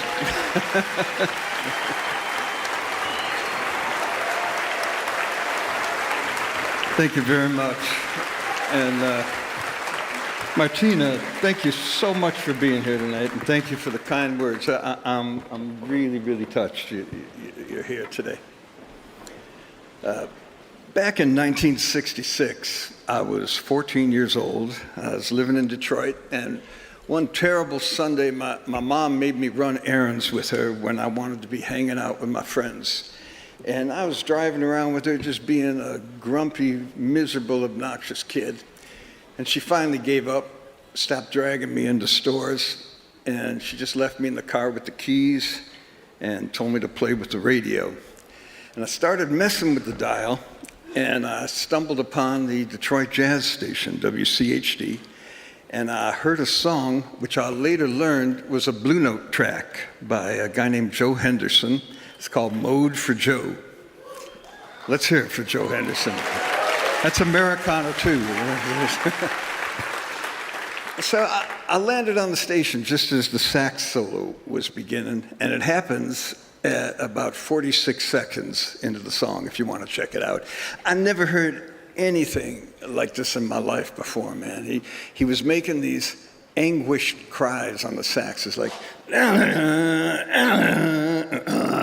sounds like heavy metal, right? But it just caught my ears because it matched the anguish I was experiencing being forced to run errands with my mom all day.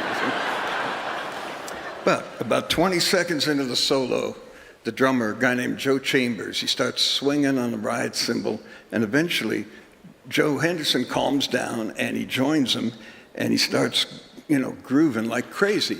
And in that moment, I thought Joe Henderson was talking directly to me, and I thought he was saying, Don, you got to groove in the face of adversity. And when that message sunk in, man, my mood turned around about 180 degrees. I wasn't pissed off anymore. And by the time my mom got back in the car, I was like back to being a nice kid again. And that was very strong testimony to the power of music. And right there, that day, it hit me that making records that could help people make sense out of the chaos and confusion of life was, like a moderately worthwhile calling. And since then, that's all I've really tried to do, was make those kind of records. And getting an award like this 58 years later, thank you. Well, this is, shucks. This is affirmation that at least some of those records got through to folks, and that means more to me than I can possibly express to you tonight. And I'd really like to thank Jed Hilly and the Americana Music Association for this generous offering. Thanks to all of the incredible artists who took a chance on me and really extended an invitation to be a participant in their creative endeavors. And thanks to all the incredible musicians and engineers who really so generously put their heart and soul into these records. And thanks to all the A&R people who put their jobs on the line by entrusting me with the fate of their records. It means a lot to me. Thank you to my longtime manager, Larry Jenkins, for his wise counsel. Larry. And to my wife, Gemma, and our kids for their seemingly endless patience and extreme forgiveness.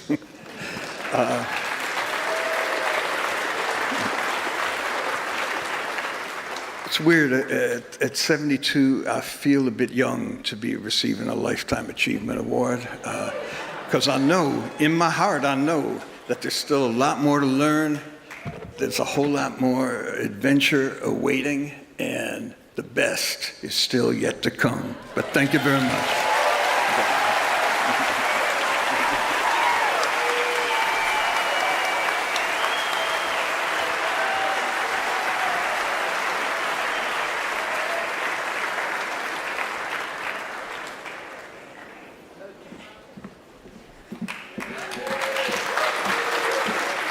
Sorry, guys, I had to get myself a Don hug. Don is the bass player of our house band.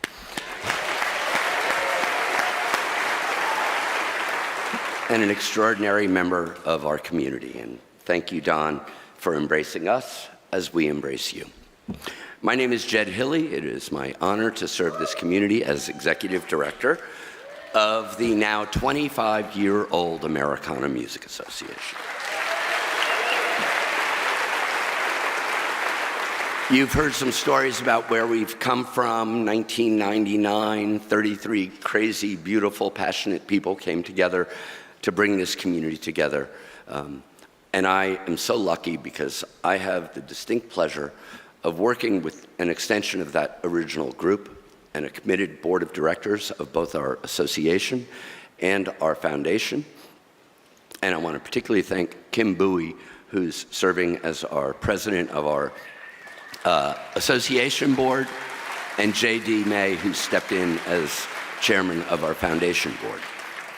Welcome to Nashville. So many returning visitors. I appreciate you joining us in this special week.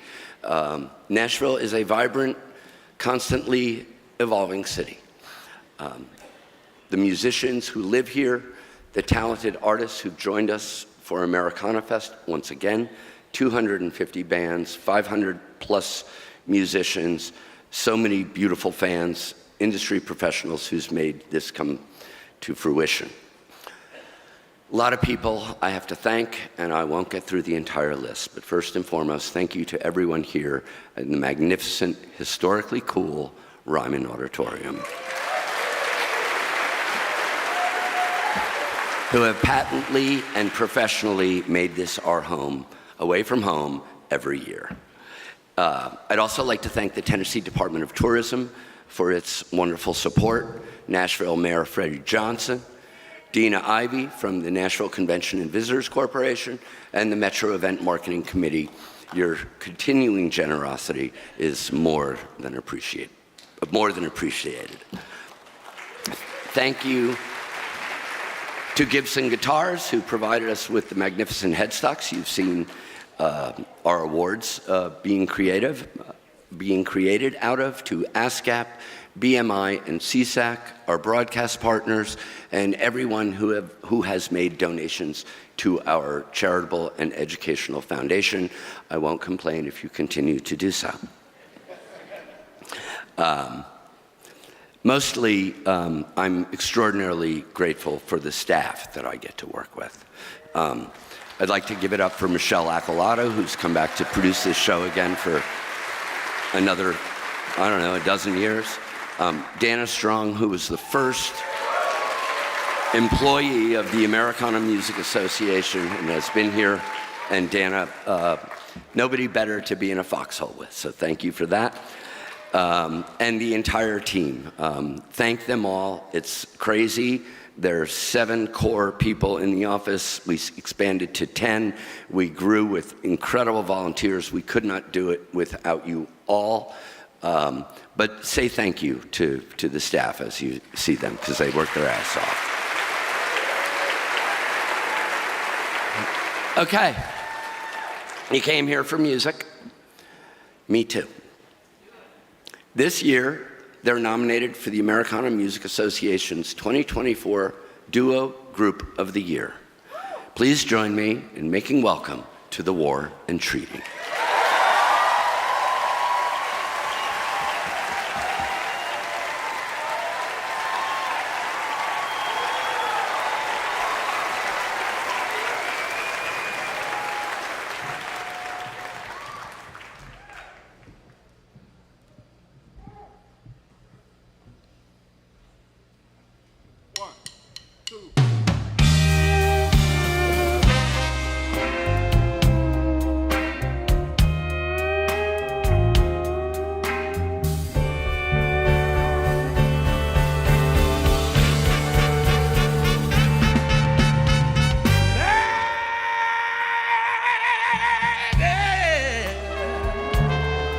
Why you have to go and fall for me?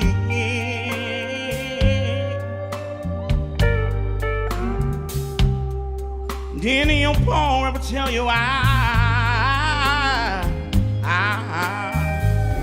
was up to no good. Yeah.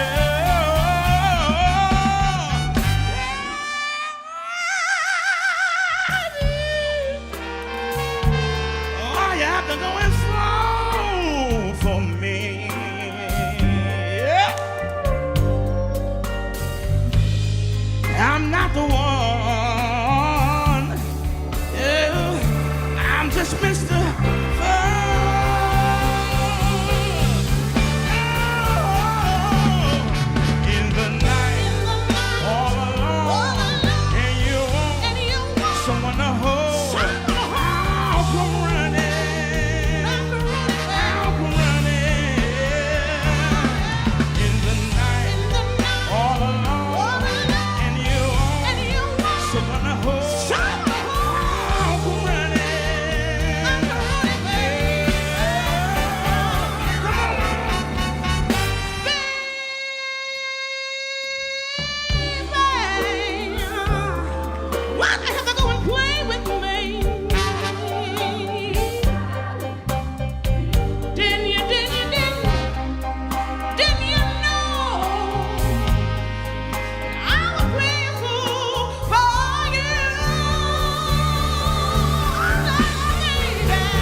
for me to stay. I'm not taking you over, mama. All right, don't tell my boy in the night. All the night, and you want someone to hold on. Come running, baby, in the night, and you want someone to hold. I'll come running, baby.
Thank you.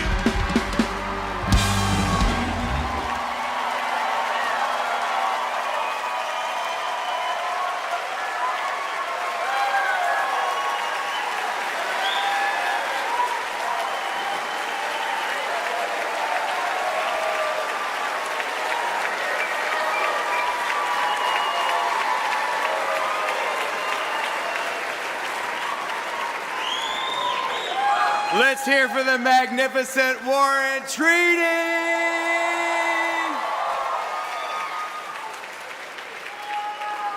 All right.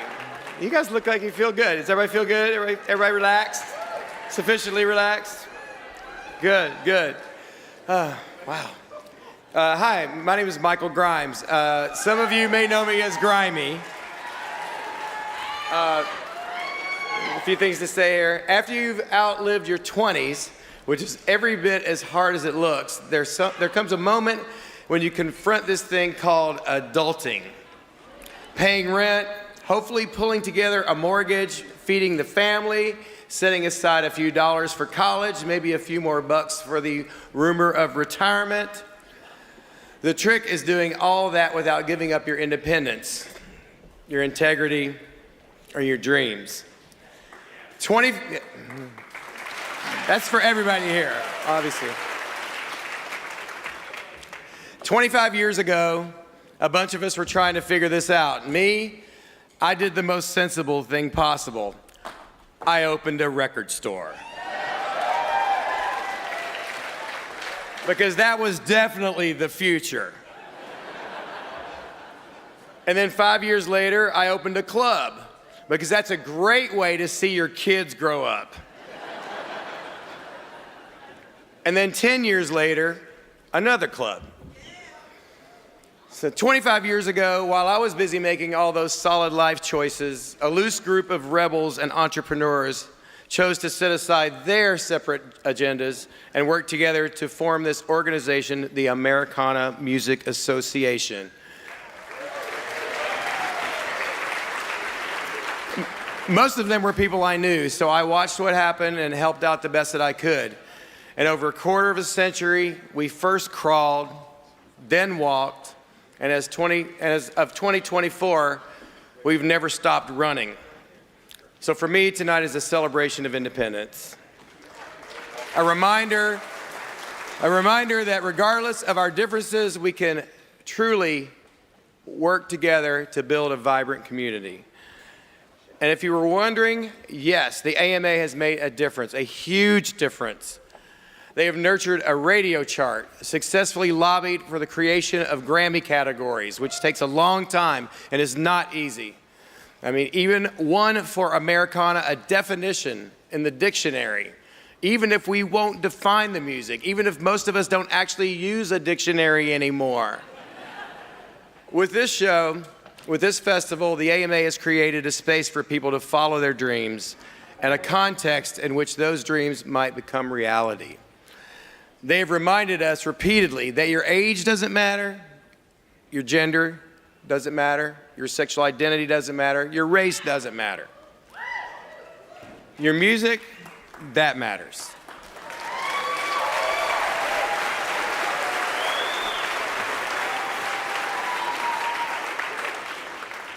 Y'all good? Y'all feeling good? All right. So we're here for the music, all the music. That's why we're here. And you're not here to listen to me.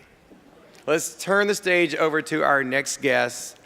This year, she's nominated for 2024 Song of the Year. Our dear friend, would you please welcome Sarah Jarosz.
Too soon.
Thank you.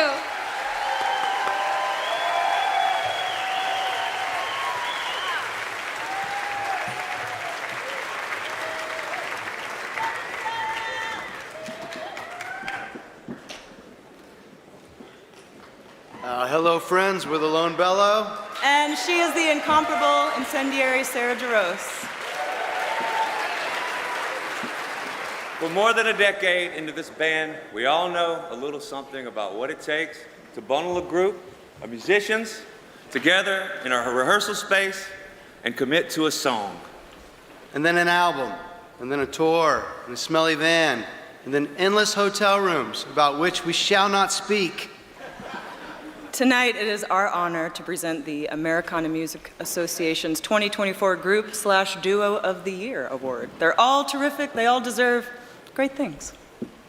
In alphabetical order, the nominees are Black Pumas, Larkin Poe, the Milk Carton Kids, Turnpike Troubadours, and the Warren Treaty. And the award goes to Larkin Poe. Yeah!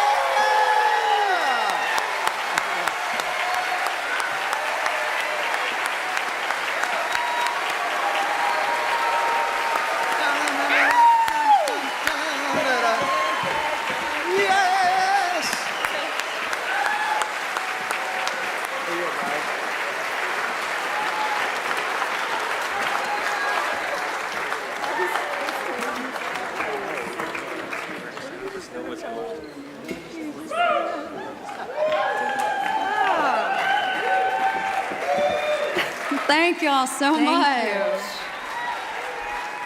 Clearly, Americana is a big and a loving family, and we are so honored to accept this award, especially when we've been nominated in a category with all of our favorite bands. So thank y'all so much. Long live Americana. Big love to our whole team and our family, who's Thank right you here. so We much. love you guys. Thank y'all. Have a great night. Thank you.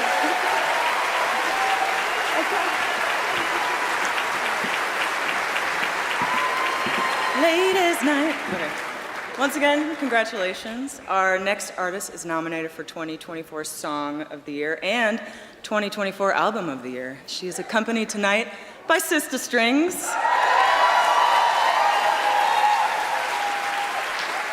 Please welcome Brandy Clark.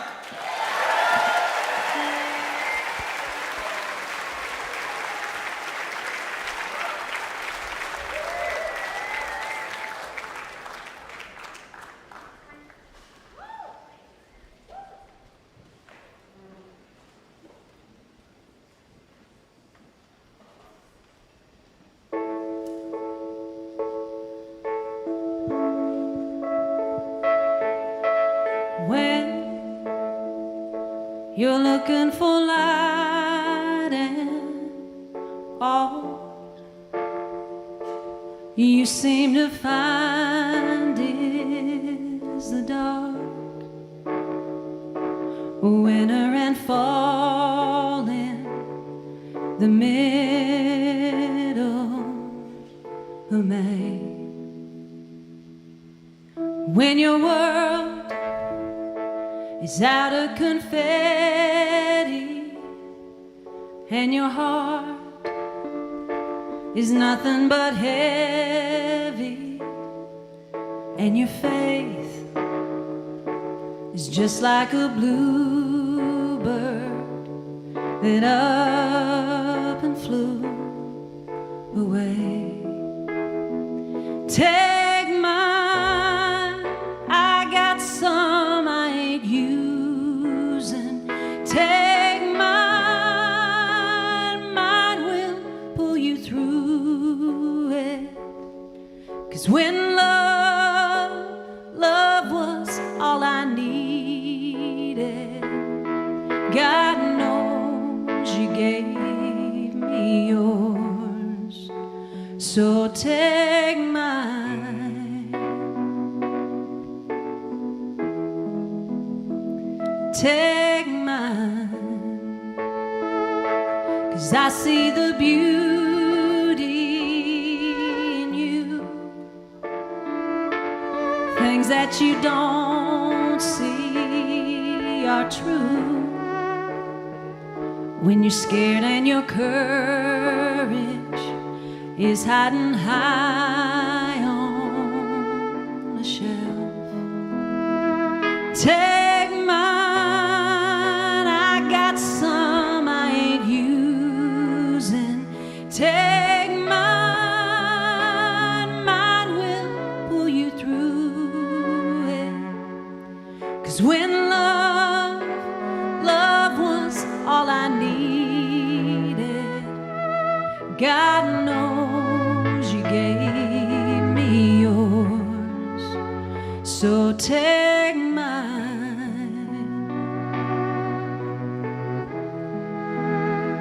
take mine.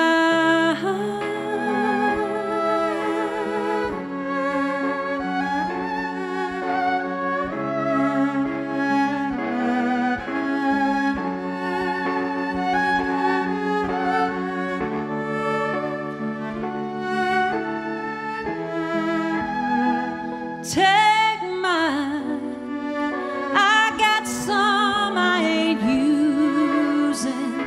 Take mine, and it won't feel like losing. 'Cause when love was all I needed, God knows you gave me yours. So take mine, darling, take mine.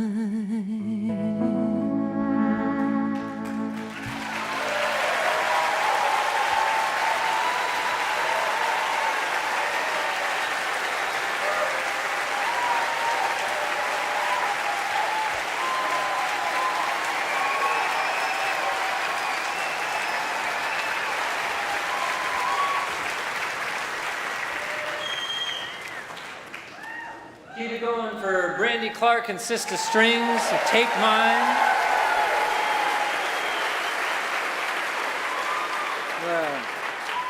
I used to live here in Nashville, 2012 to, I guess, just right before the pandemic.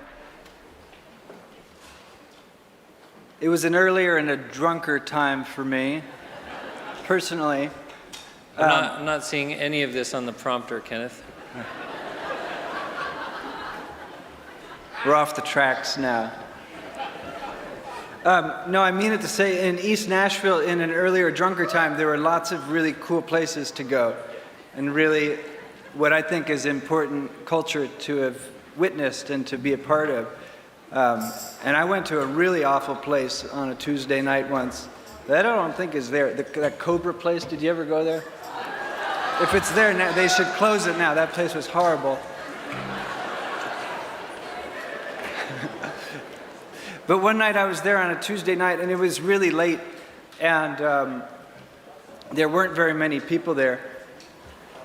And I was playing darts with a friend, and this person started singing in the room, and I turned around, and there was this, it was like a diminutive spirit with the largest voice that I'd ever heard. And she had a power stance, and it was like equal parts Dolly Parton and Frank Zappa. And I'm telling you, I fucking lost my shit. It was so... Kenneth, we're trying to be on PBS here. We can keep trying to be on PBS, Joey. That's fine. It doesn't change the fact that, in some ways, to just describe even the essence of this person, you have to drift into expletive. But I stood there transfixed, literally for hours, as she sang and sang and sang into the night, never slowing down. The greatest songs that have ever been conjured by the human race, one after the other. And it was a really important and special night of my life. And, well, as we were chatting back here, then we've become lucky enough to feel her as an important part of our community and work with her closely. She played our festival in Los Angeles last year. And what were you telling me? Oh. Well, when she got to our festival, she came. Somebody who hangs around in LA a lot, looking basically just for somebody like her, is the actor John C. Reilly, who's a wonderful musician as well. And so when John C. Reilly saw Sierra Ferrell, he went right up to her and said, "Hey, you know a lot of country songs, don't you?" And she said, "I sure do." And for the next 8 hours, they almost missed their stage time because they're like a human jukebox between the two of them. And we all were just in awe of watching Sierra and John C. Reilly play country standards for about 10 hours in a row. So these are our formative experiences with her. And I think everybody here is lucky to see her in a room like this, because it won't be much longer. Well, I just wanted to emphasize that I was asked on the red carpet earlier who I thought was the most underrated artist here.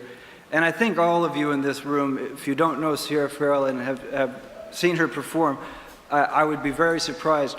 But my answer was Sierra Ferrell, because my rationale was every single person on earth knows who Dolly Parton is. And by the time we get a few more years under our belt, everybody on earth is going to know who Sierra Ferrell is.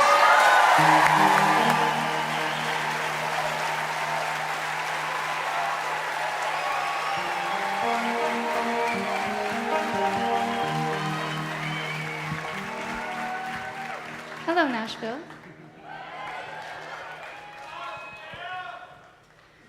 Do do do do do do do do do do do do.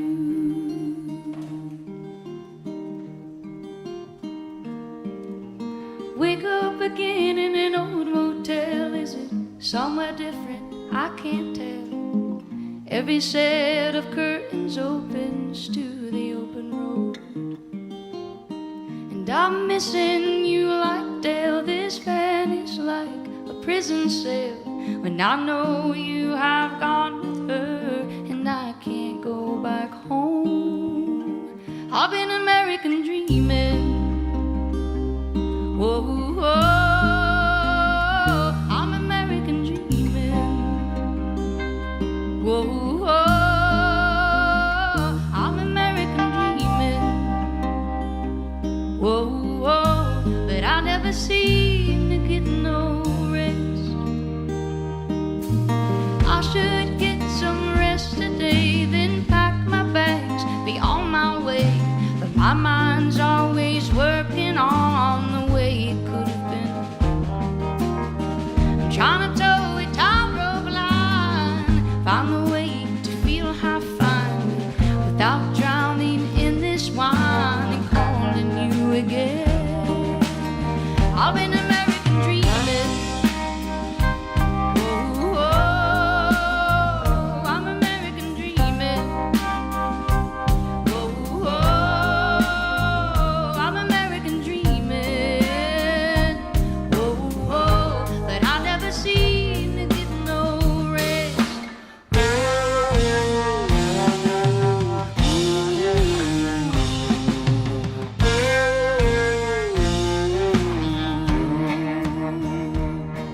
I'm losing touch with all my friends, but want to remind me who I am.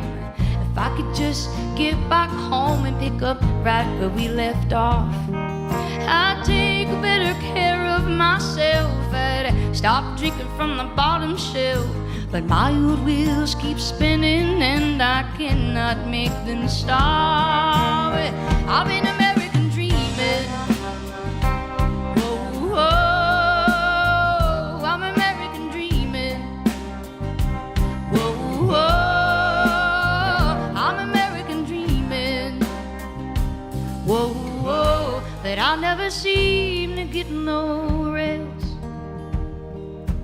I'll get back home and try to be someone or something like me.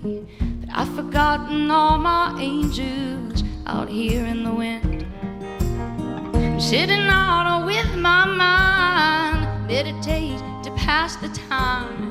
There's something inside setting sail all over again.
I never seem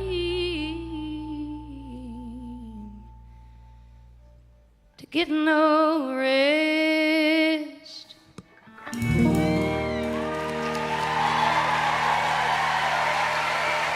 Thank you.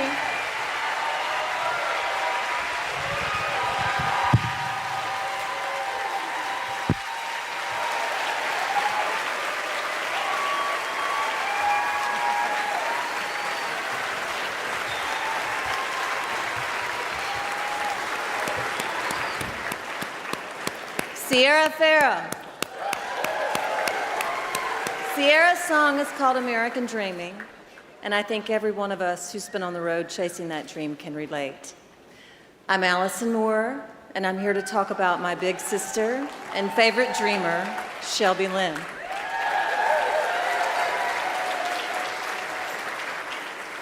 Who knows why and how people become who they are and dream the dreams they dream? Whether it's nature or nurture that chisels us, isn't as important as what we do with the resulting uniqueness. In Shelby's case, she became a human lightning rod, highly sensitive, whipped thin, and always ready to receive. Shelby Lynne was 19 when she landed in Nashville and signed her first major label record deal. 19. Her first single was a top 50 duet with George Jones. The entire album was produced by the legend Billy Sherrill, who signed her to a contract with Epic Records after seeing her perform with a case of laryngitis on the Nashville Network's Nashville Now show, because that's how you do it, right? Not typically, but that's usually how Shelby does it. Center vocal, wired vocal. After just 2 years in Nashville and the release of her debut album, Sunrise, Shelby told the Pittsburgh Press, "I don't want hits that'll last a year. I want hits that'll last 25 years." A wise statement from someone who wasn't yet 21. But Shelby was artistically self-possessed even then, and she knew that if she acquiesced and made records she couldn't stand behind, she probably wouldn't get a chance to stand here 35 years later. So she bucked and reared against controlling forces, and what happens happened. A succession of labels, failed attempts to fit a mold, a reputation for being, well, exactly who she is, an artist. Shelby left Nashville after 5 ambitious albums that failed to bring her the kind of attention that was worthy of her talent. So she headed to California, found her songwriting voice and a fresh approach to recording, made the statement of purpose she called I Am Shelby Lynne, and won a Best New Artist Grammy 12 years into her career.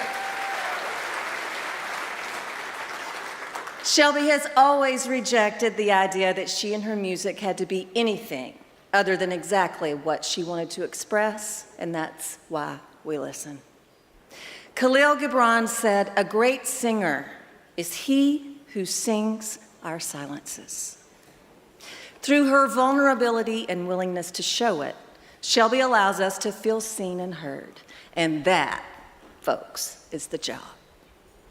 I'm intensely proud tonight to honor my big sister and my personal trailblazer, Shelby Lynne, with the Americana Music Association's Lifetime Achievement Award.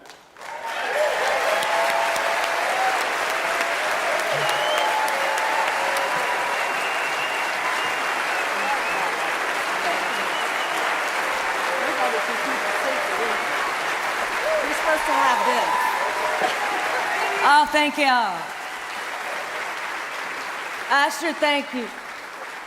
I have to thank Sissy first because she put the hem in these britches tonight at the last minute. And, you know, that's what we do. I have to tell you that I'm more than unbelievably surprised that y'all would accept me back on Nashville on this point. I went to California, like Sissy said, for 25 years to find out who I was, and I got back to Nashville to find out it was exactly the way I left it. I'm grateful for that.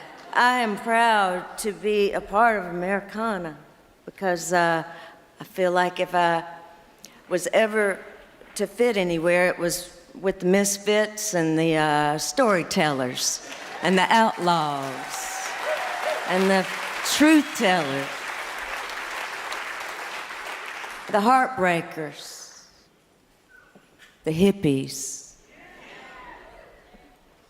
I have to thank Willie Nelson for being the greatest all-time outlaw and my hero for any and all. I have to thank George Jones, who's standing in this room with us as we speak. I know it. I have to thank Billy Sherrill.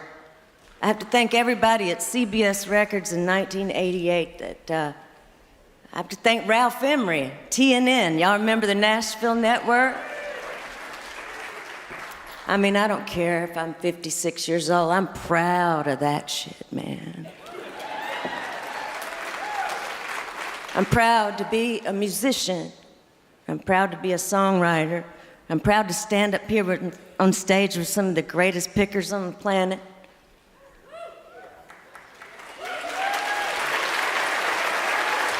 I thank y'all very much. Thank you for a rock and roll, man. Okay, go sing.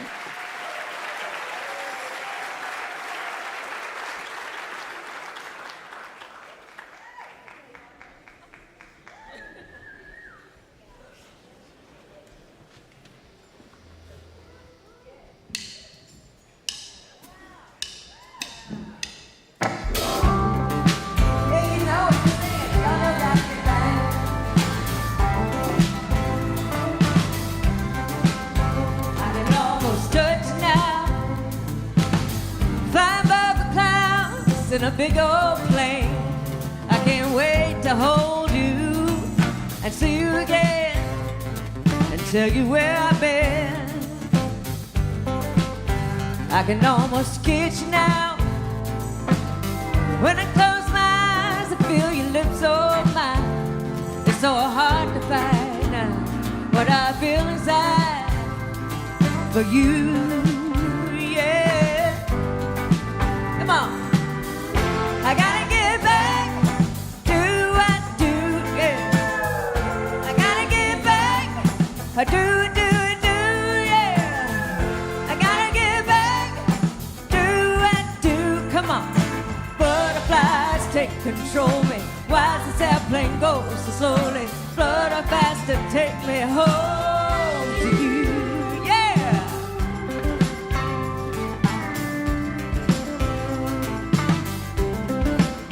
I can almost see it now. It's my imagination fooling me somehow. Fly through the lining of a silver cloud. I'm getting closer now, babe. I can almost hear you now. Oh, saying you love me like you know how. Oh, I wish this plane would just reach down and touch ground. I swear I see you now.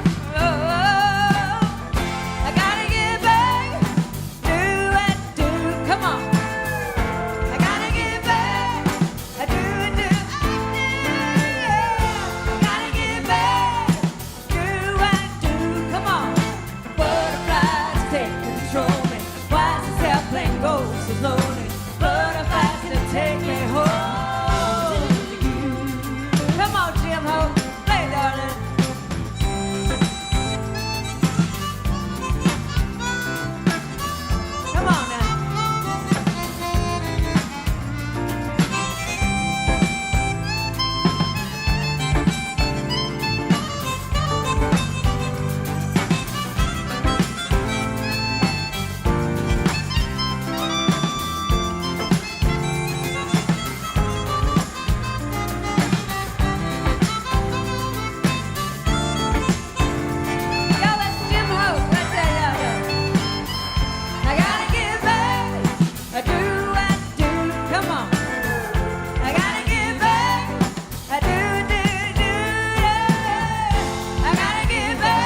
That was Shelby Lynne. And he is my dear friend, mi amigo, Sam Bean, or probably you know him as Iron and Wine. And she is Silvana Estrada, and you need to listen to her sing. It's incredible. We've done a couple of shows together. And her voice blows my mind. It's amazing. So hopefully you'll get to see her perform sometime soon. Thank you. But right now, we're here to celebrate other people's songs. Indeed. Tonight we have been chosen to present the Americana Music Association's 2024 Song of the Year Award. Here we go. In alphabetical order, nominees are American Dreaming by Sierra Ferrell, written by Sierra Ferrell and Melody Walker. Dear Insecurity by Brandy Clark, featuring Brandy Carlisle. Written by Brandy Clark and Michael Pollack. In Your Love by Tyler Childers, written by Tyler Childers and Gino Seal. Jealous Moon by Sarah Jarosz, written by Sarah Jarosz and Daniel Tajin. Right Back to It by Waxahatchee, featuring MJ Lenderman, written by Katie Crutchfield. And the award goes to Dear Insecurity by Brandy Clark, featuring Brandy Carlisle, written by Brandy Clark and Michael Pollack.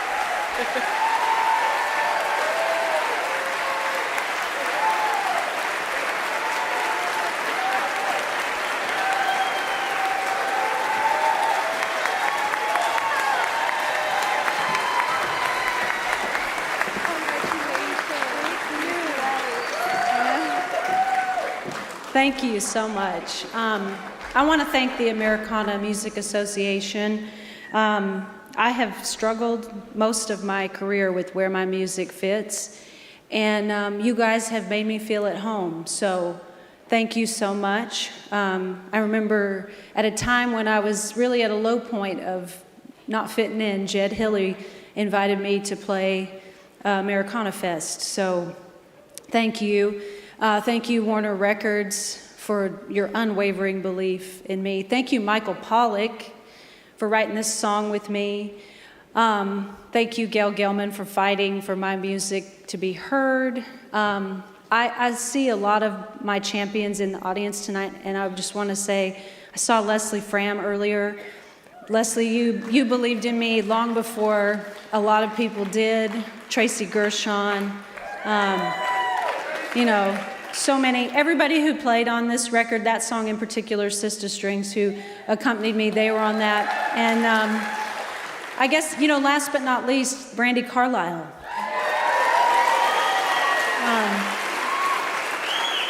You know, Brandy not only lent her voice to that record, she produced it.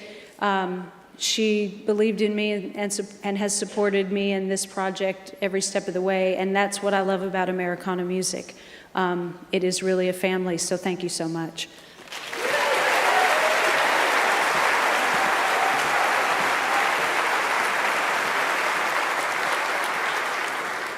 Congratulations, Brandy. Our next artist is nominated for the Americana Music Association's 2024 Album of the Year. They come to us from the Bronx, from New Orleans, from every place they could get to on a freight train.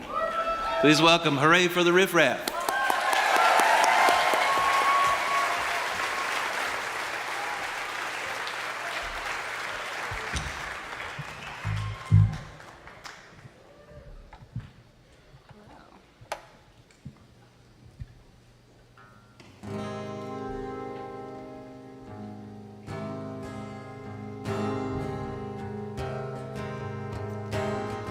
Two moons and a raging river, settled up by the Pinion fire.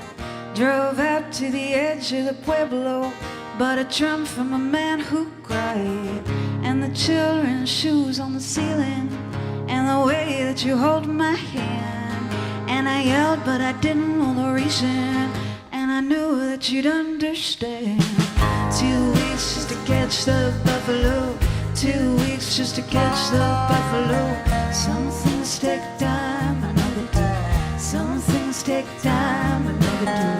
I hope our time will never go. I hope our time will never go. 2 weeks just to catch the buffalo. 2 weeks just to catch the buffalo. Will we go like the woolly mammoth or the deer dodo? Gone like the batchman's warbler, disappeared like the melting snow. Little Mary on the fruit bats, or the bright old white-eyed bird, or will we keep on running like the sound of the buffalo herd? And Sky Red Hawk recorded out on his cousin's farm up in north in Minnesota. He tied the recorder in the yard up to a gate post waiting. Slept out in the tent to hear the rumble of the big stampede that one day magically appeared. 2 weeks just to catch the buffalo. 2 weeks just to catch the buffalo. Some things take time. Some things take time. I hope our time will never go. I hope our time will never go. 2 weeks just to catch the buffalo. 2 weeks just to catch the buffalo. And I want us to be like that, running wild and running free. She tried to kill us, baby. Well, good luck trying, you can't catch me. Now jump off this cliff with you, if that means we will survive. 'Cause we drove out to the desert just to leave the past behind. Our footsteps fall in shadows, treading light down the canyon trail. And the sun is barely rising, and the stars like a wedding veil. And I cannot lie to you, 'cause you can read my mind. So I think I'll try with you. Some things just take more time. 2 weeks just to catch the buffalo. 2 weeks just to catch the buffalo. Some things take time. Some things take time. I hope our time will never go. I hope our time will never go. 2 weeks just to catch the buffalo. 2 weeks just to catch the buffalo. 2 weeks just to catch the buffalo. 2 weeks just to catch the buffalo. Some things take time. Some things take time. I hope our time will never go. I hope our time will never go. 2 weeks just to catch the buffalo. 2 weeks just to catch the buffalo.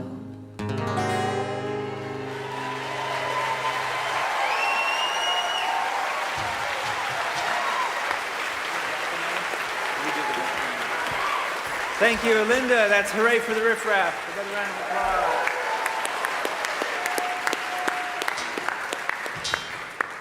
Oh, this next performer I've been very excited to see all night. We actually became friends with him last year. We heard that he was coming to the awards, and we were asked if we wanted to sing with him. And they said, do you know who Noah Kahan is? And we said, yeah. But here's the thing. We didn't.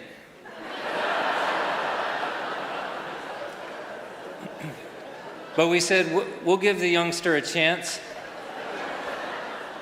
And so we sang a trio of a Paul Simon song on this very stage last year together, which was one of the highlights of our night. And we couldn't help but notice that within mere weeks of him having sung with us, he had sold out Fenway Park in Boston twice. And so wanted to use this to put out a message to all you young Americana artists. If you come sing with us,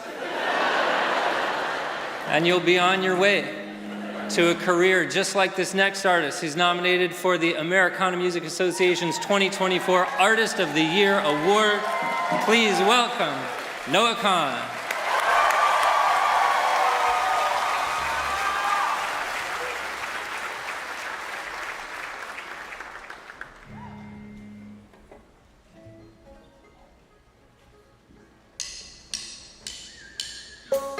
Remembering, I promise to forget you now. But it's raining and I'm calling drunk. And my medicine is drowning your perspective out. So I ain't taking any fault. Am I honest still? Am I half the man I used to be? I doubt it, forget about it, whatever. It's all the same anyways. I ain't proud of all the punches that I've thrown in the name of someone I no longer know. For the shame of being young, drunk and alone. Traffic lights in the transmitter radio. I don't like it when they threw me in the car. I gave your name as my emergency phone call. Honey, ring and ring, even the cops thought you were wrong for hanging up. I died drunk, I died drunk, I died for you. I'm untethering from the parts of me you'd recognize. From charming to a dormant in seconds. I'll be bedridden, I'll let the pain metastasize. But that's morning, I'll forget it. And the dial tone is all I have. I ain't proud of all the punches that I've thrown in the name of someone I no longer know. For the shame of being drunk and alone. Traffic lights in the transmitter radio. I don't like it when they threw me in the car. I gave your name as my emergency phone call. Yeah. Ring and ring, even the cops thought you were wrong for hanging up. I died drunk, I died drunk, I died for you.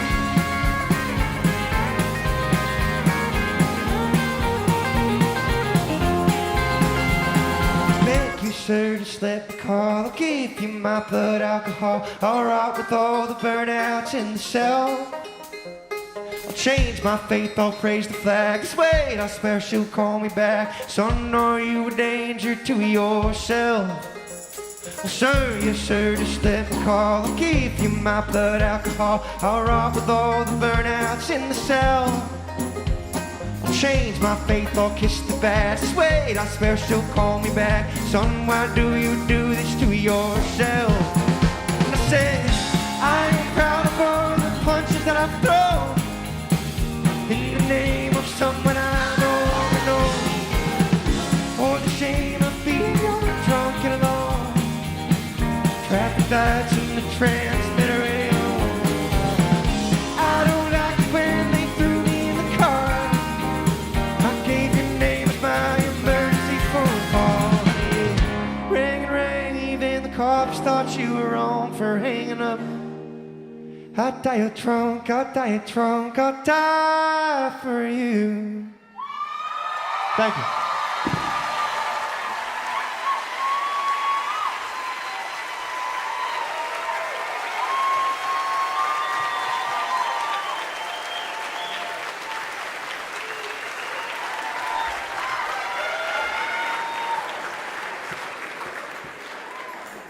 Once more for Noah Kahan.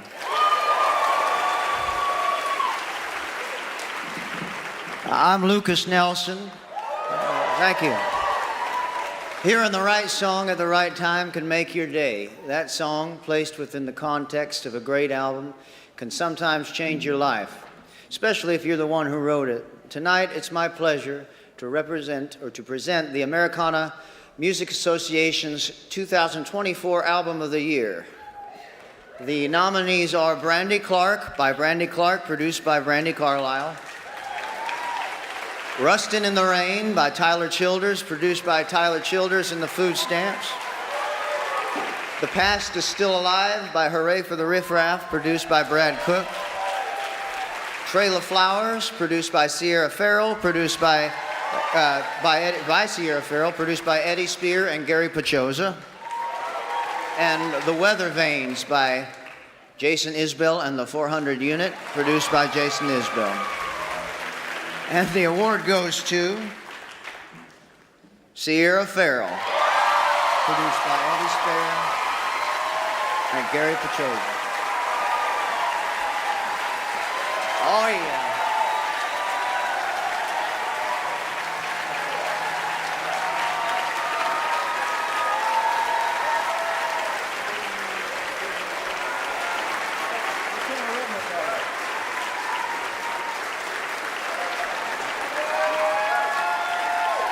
Thank you.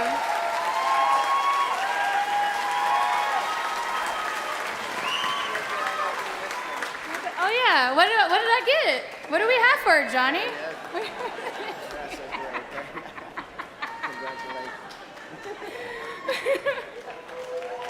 Wow. I love this. Wow. Eddie Spear, Gary P on there. First off, I want to say thank you to God and Jesus Christ for having me here and me being born.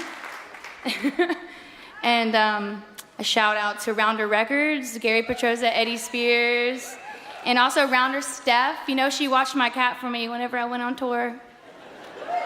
And my cat had 2 kittens and one passed away, and I got to keep the other one, so it's okay. There's a happy ending, so. And hi, Eddie. Yeah, I mean, that's pretty much it. Thank you all so much. Thank my crew. We're out there road warrioring. Wait, I can speak a language. It's wonderful. And we're out there. We got, my tour manager, Katie. Got Jen doing stuff. Jossie doing my hair and makeup all the time. I got my band, Oliver, Jeff, Josh, and Maddie. And yeah, that's it. I love y'all.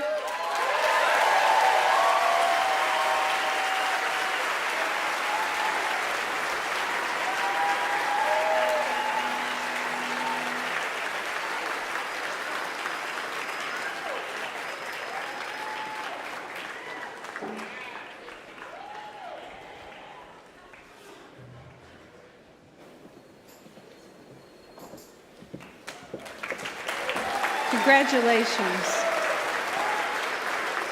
Hello out there, I'm Brandy Clark. 3 minutes, they said. Okay, the length of a pop song. I can do that. 3 minutes to present Dwight Yoakam with a Lifetime Achievement Award. Now that's not 3 minutes, that's a sentence. The Americana Music Association is pleased to honor Dwight Yoakam with one of its 2024 Lifetime Achievement Awards. Right? Because honestly, if that needs explaining, we have a problem. Like, how did Dwight sneak into this building? How has this not happened already? Well, Mr. Yoakam has been a little busy, they said. You think? But when I needed a duet partner on the Grammys a few years back, he wasn't too busy for that. When I've got a song idea to run by him when we're touring together, he's not too busy for that. Now, actually scheduling the time to write together, that can be a bit more challenging.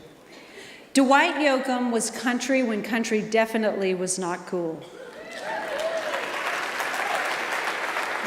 Back-to-back top 5 hits from his 1986 debut, only they played him on college radio too, because nobody sounded like that. Nobody. He was this unexpected bridge between Los Angeles punk traditionalists like the Blasters and X and Lone Justice and, well, country radio. First 3 releases in a row, #1 on the album charts, and no looking back from there. Platinum albums, hit singles, eventually a business selling Bakersfield biscuits, which had something to do with pulling Buck Owens out of retirement. A little busy, right? Let's not count the film and TV roles and the movies he starred in, written and produced. You know, Sling Blade, The Newton Boys, The Wedding Crashers. All of this is to say the man's versatile, relentlessly creative, and if he'd only ever made that first record, guitars, Cadillacs, etc., etc., everything I just said about that young man from Pikeville, Kentucky would still be true. Maybe not the movies. On behalf of the Americana Music Association, I am honored to present Dwight Yoakam with our 2024 Lifetime Achievement Award.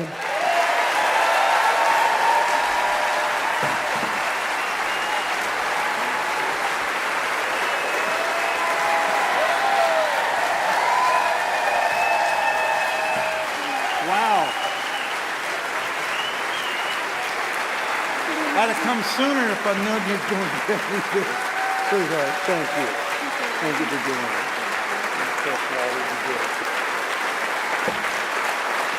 Thank you all. Whoop. I told my buddy Dave Alvin, Jimmy Dale mentioned something about me saying the only reason I came down this year because I'm in the middle of a bunch of stuff at home trying to finish something that is kind of an urgent moment project. And I said to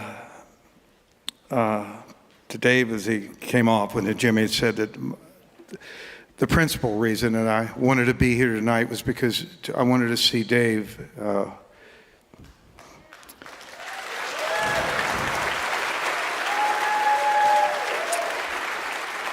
I wanted to see him win that Lifetime Achievement Award or receive it, have it bestowed upon him, you know, something that he won that a long time ago.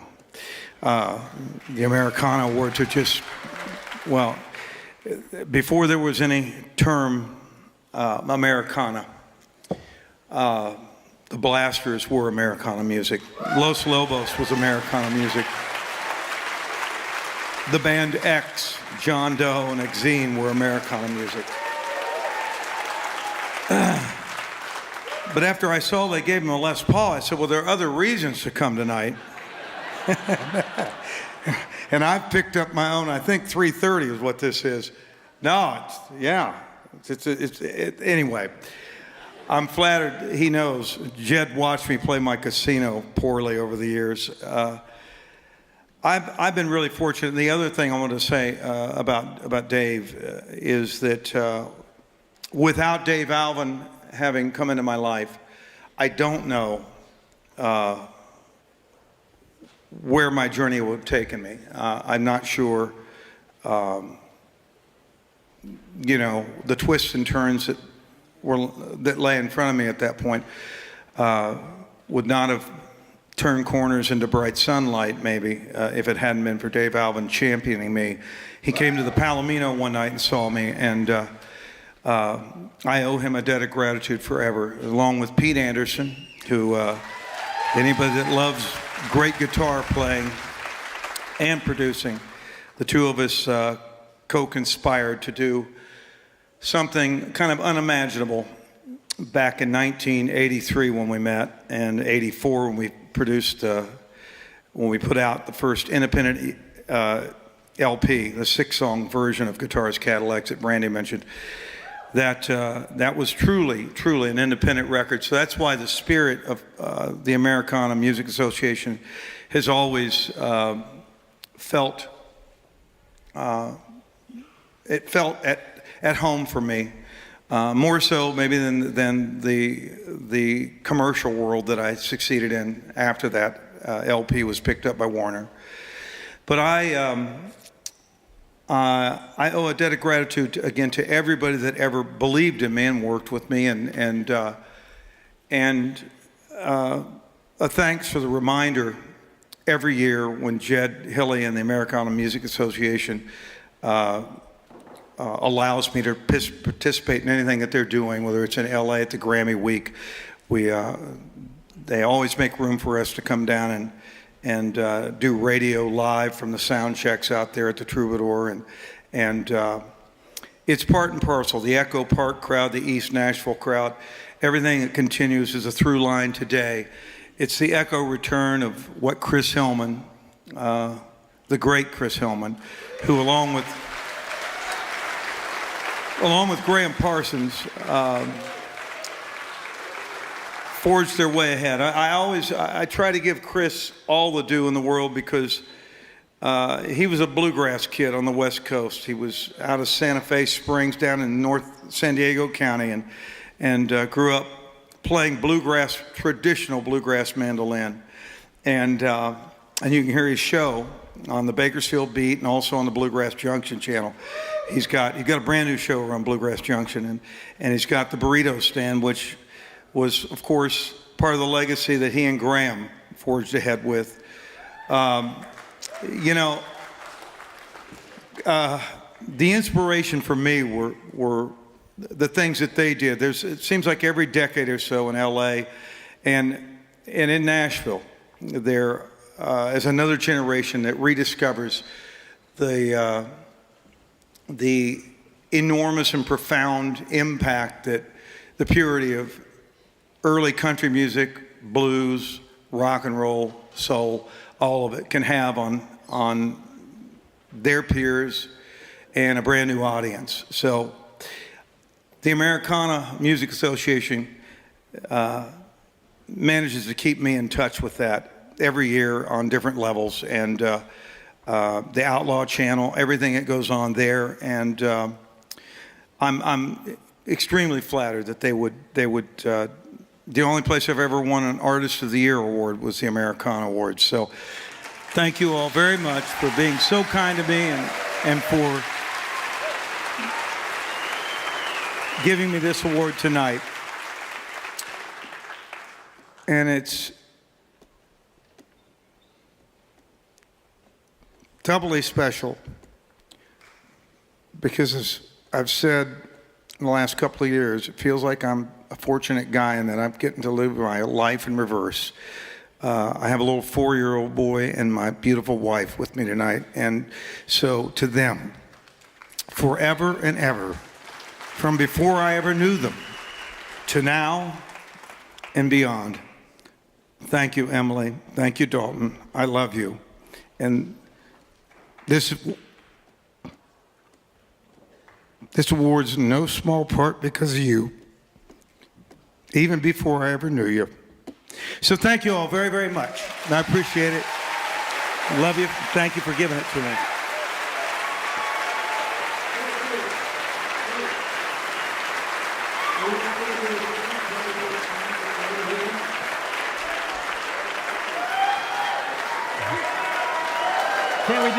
Can we do a song?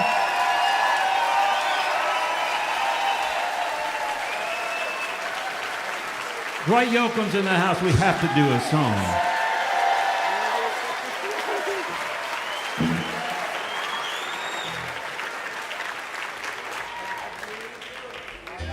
Key of E. Key of E, fast as you.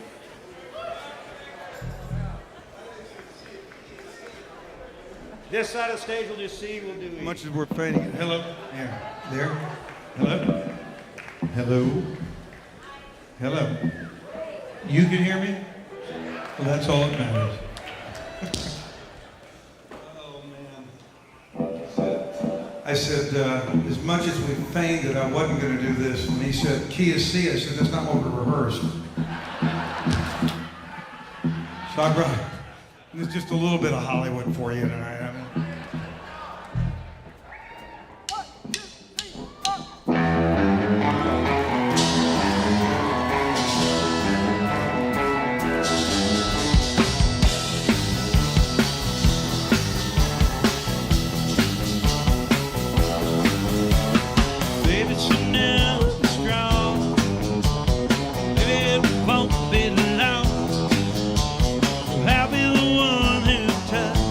yeah.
hard to play Pete Anderson's part. Help! Your control me, oh so boldly, thrill me till I'm free. The pain that takes me finally makes me get up from my knees. Oh Lord, now maybe I'll be as fast as you. Maybe I break hearts too, but I think you'll slow down when your tender head comes around. Maybe I'll break hearts and be fast as you. Yeah, maybe I'll break hearts and be fast as you. Yeah, maybe I'll break hearts and be as fast as you. Oh, Sookie.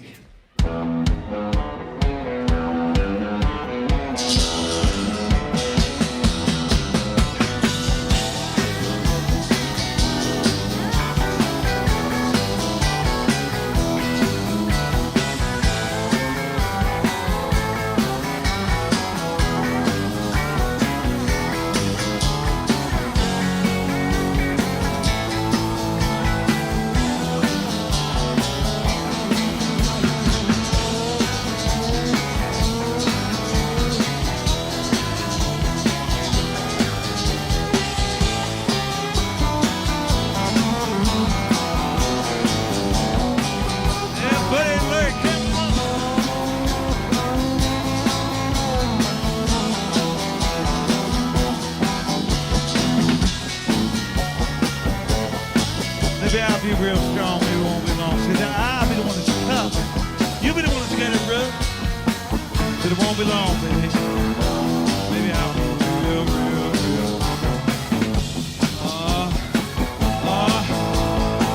Go one more time for me.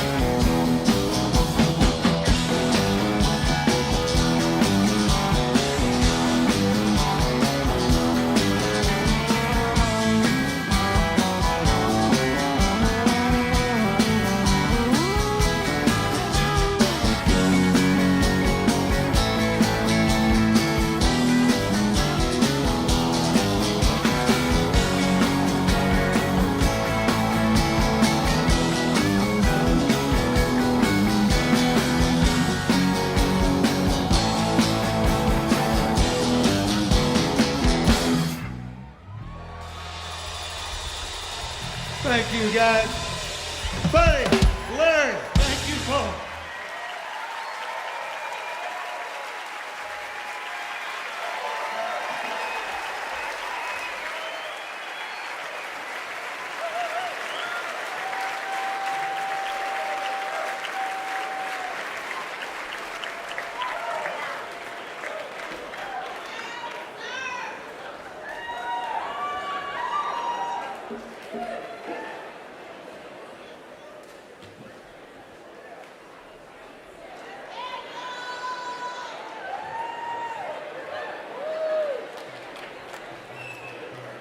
I wasn't appropriately directed, but it's good to be here with you all. How's everybody doing this evening?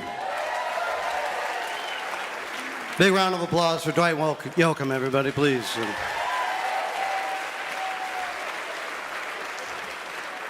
My name's Nathaniel Rateliff, and I'd like to congratulate the winners of this evening so far. It's been a great night of music and community, and it's my honor to present the Americana Music Association's 2024 Artist of the Year.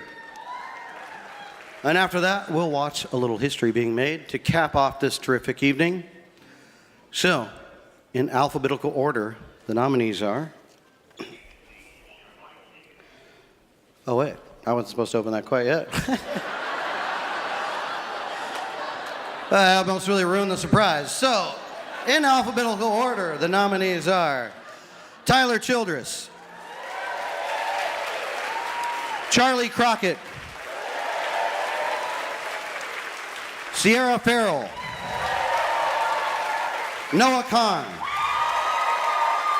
and Allison Russell. And it's a pleasure to give this award to the very deserving Sierra Ferrell.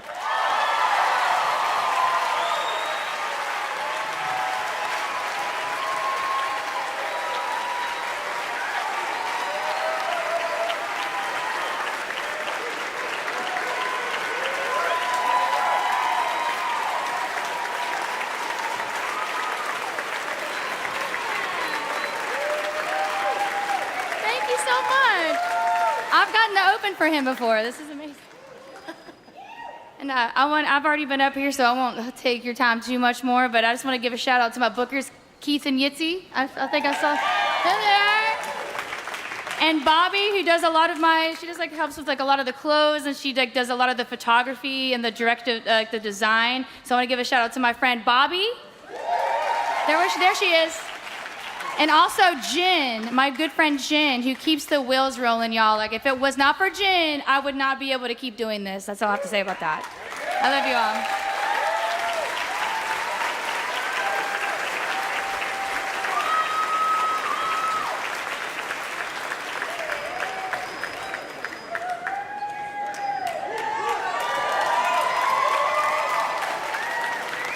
Congratulations, Sierra.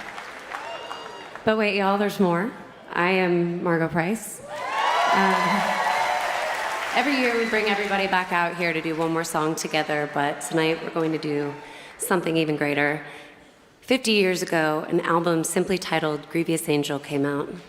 The last burst of what Graham Parsons called cosmic American music. Recorded out in LA, mostly with Elvis Presley's backing band, Grievous Angels showed off Graham's songwriting and incredible gifts of his backing vocalist. And that's how we all first fell in love with Emmylou Harris.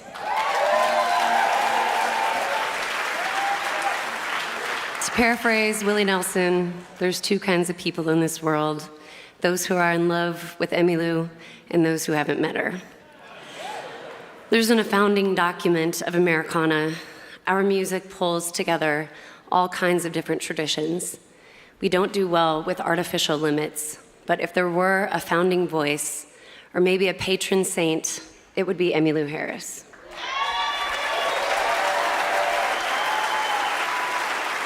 She's brought along a friend, one of my all-time favorite songwriters.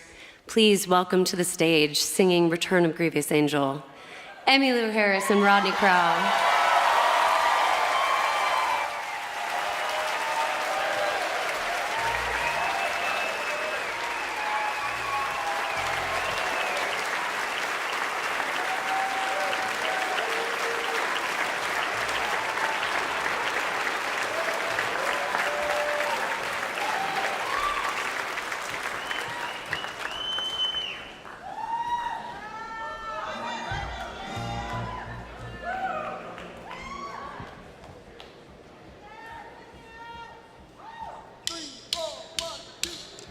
Won't you scratch my itch, treat ain't it rich, and welcome me back to town. Come out on the porch and step into your parlor, and I'll tell you how it all went down. Out where the truckers and the kickers and the cowboy angel, and a good saloon in every single town. Oh, but I remembered something you once told me, and I'll be damned if it did not come true. 20,000 roads I went down, down, down, and they all led me straight back home to you. 'Cause I headed west to grow up with the country, across those prairies with those waves of grain. And I saw my devil, and I saw my deep blue sea, and I thought about a calico barnet from Cheyenne to Tennessee. And we flew straight across that river bridge. Last night happens too.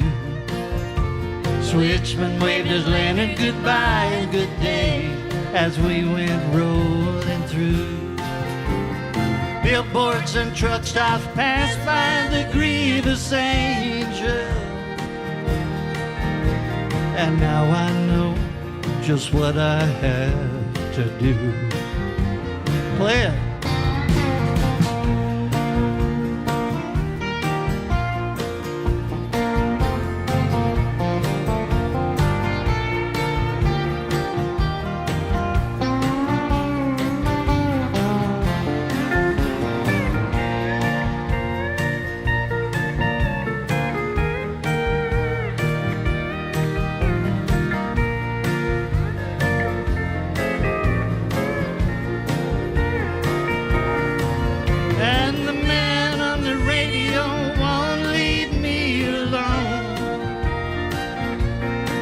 He wants to take my money for something that had never been shown. And I saw my devil, and I saw my deep blue sea. And I thought about a calico bonnet from Cheyenne to Tennessee. All the news I could bring, I met up with the king on a sad and amphetamine crown. Talked about unbuckling that old Bible belt and light it out for some desert town. Out where the truckers and the kickers and the cowboy angels had a good salute in every single town. Oh, but I remembered something you once told me. I'll be damned if it did not come true. 20,000 roads I went down, down, down, and they all led me straight back home to you. 20,000 roads I went down, down, down, and they all led me straight back home to you.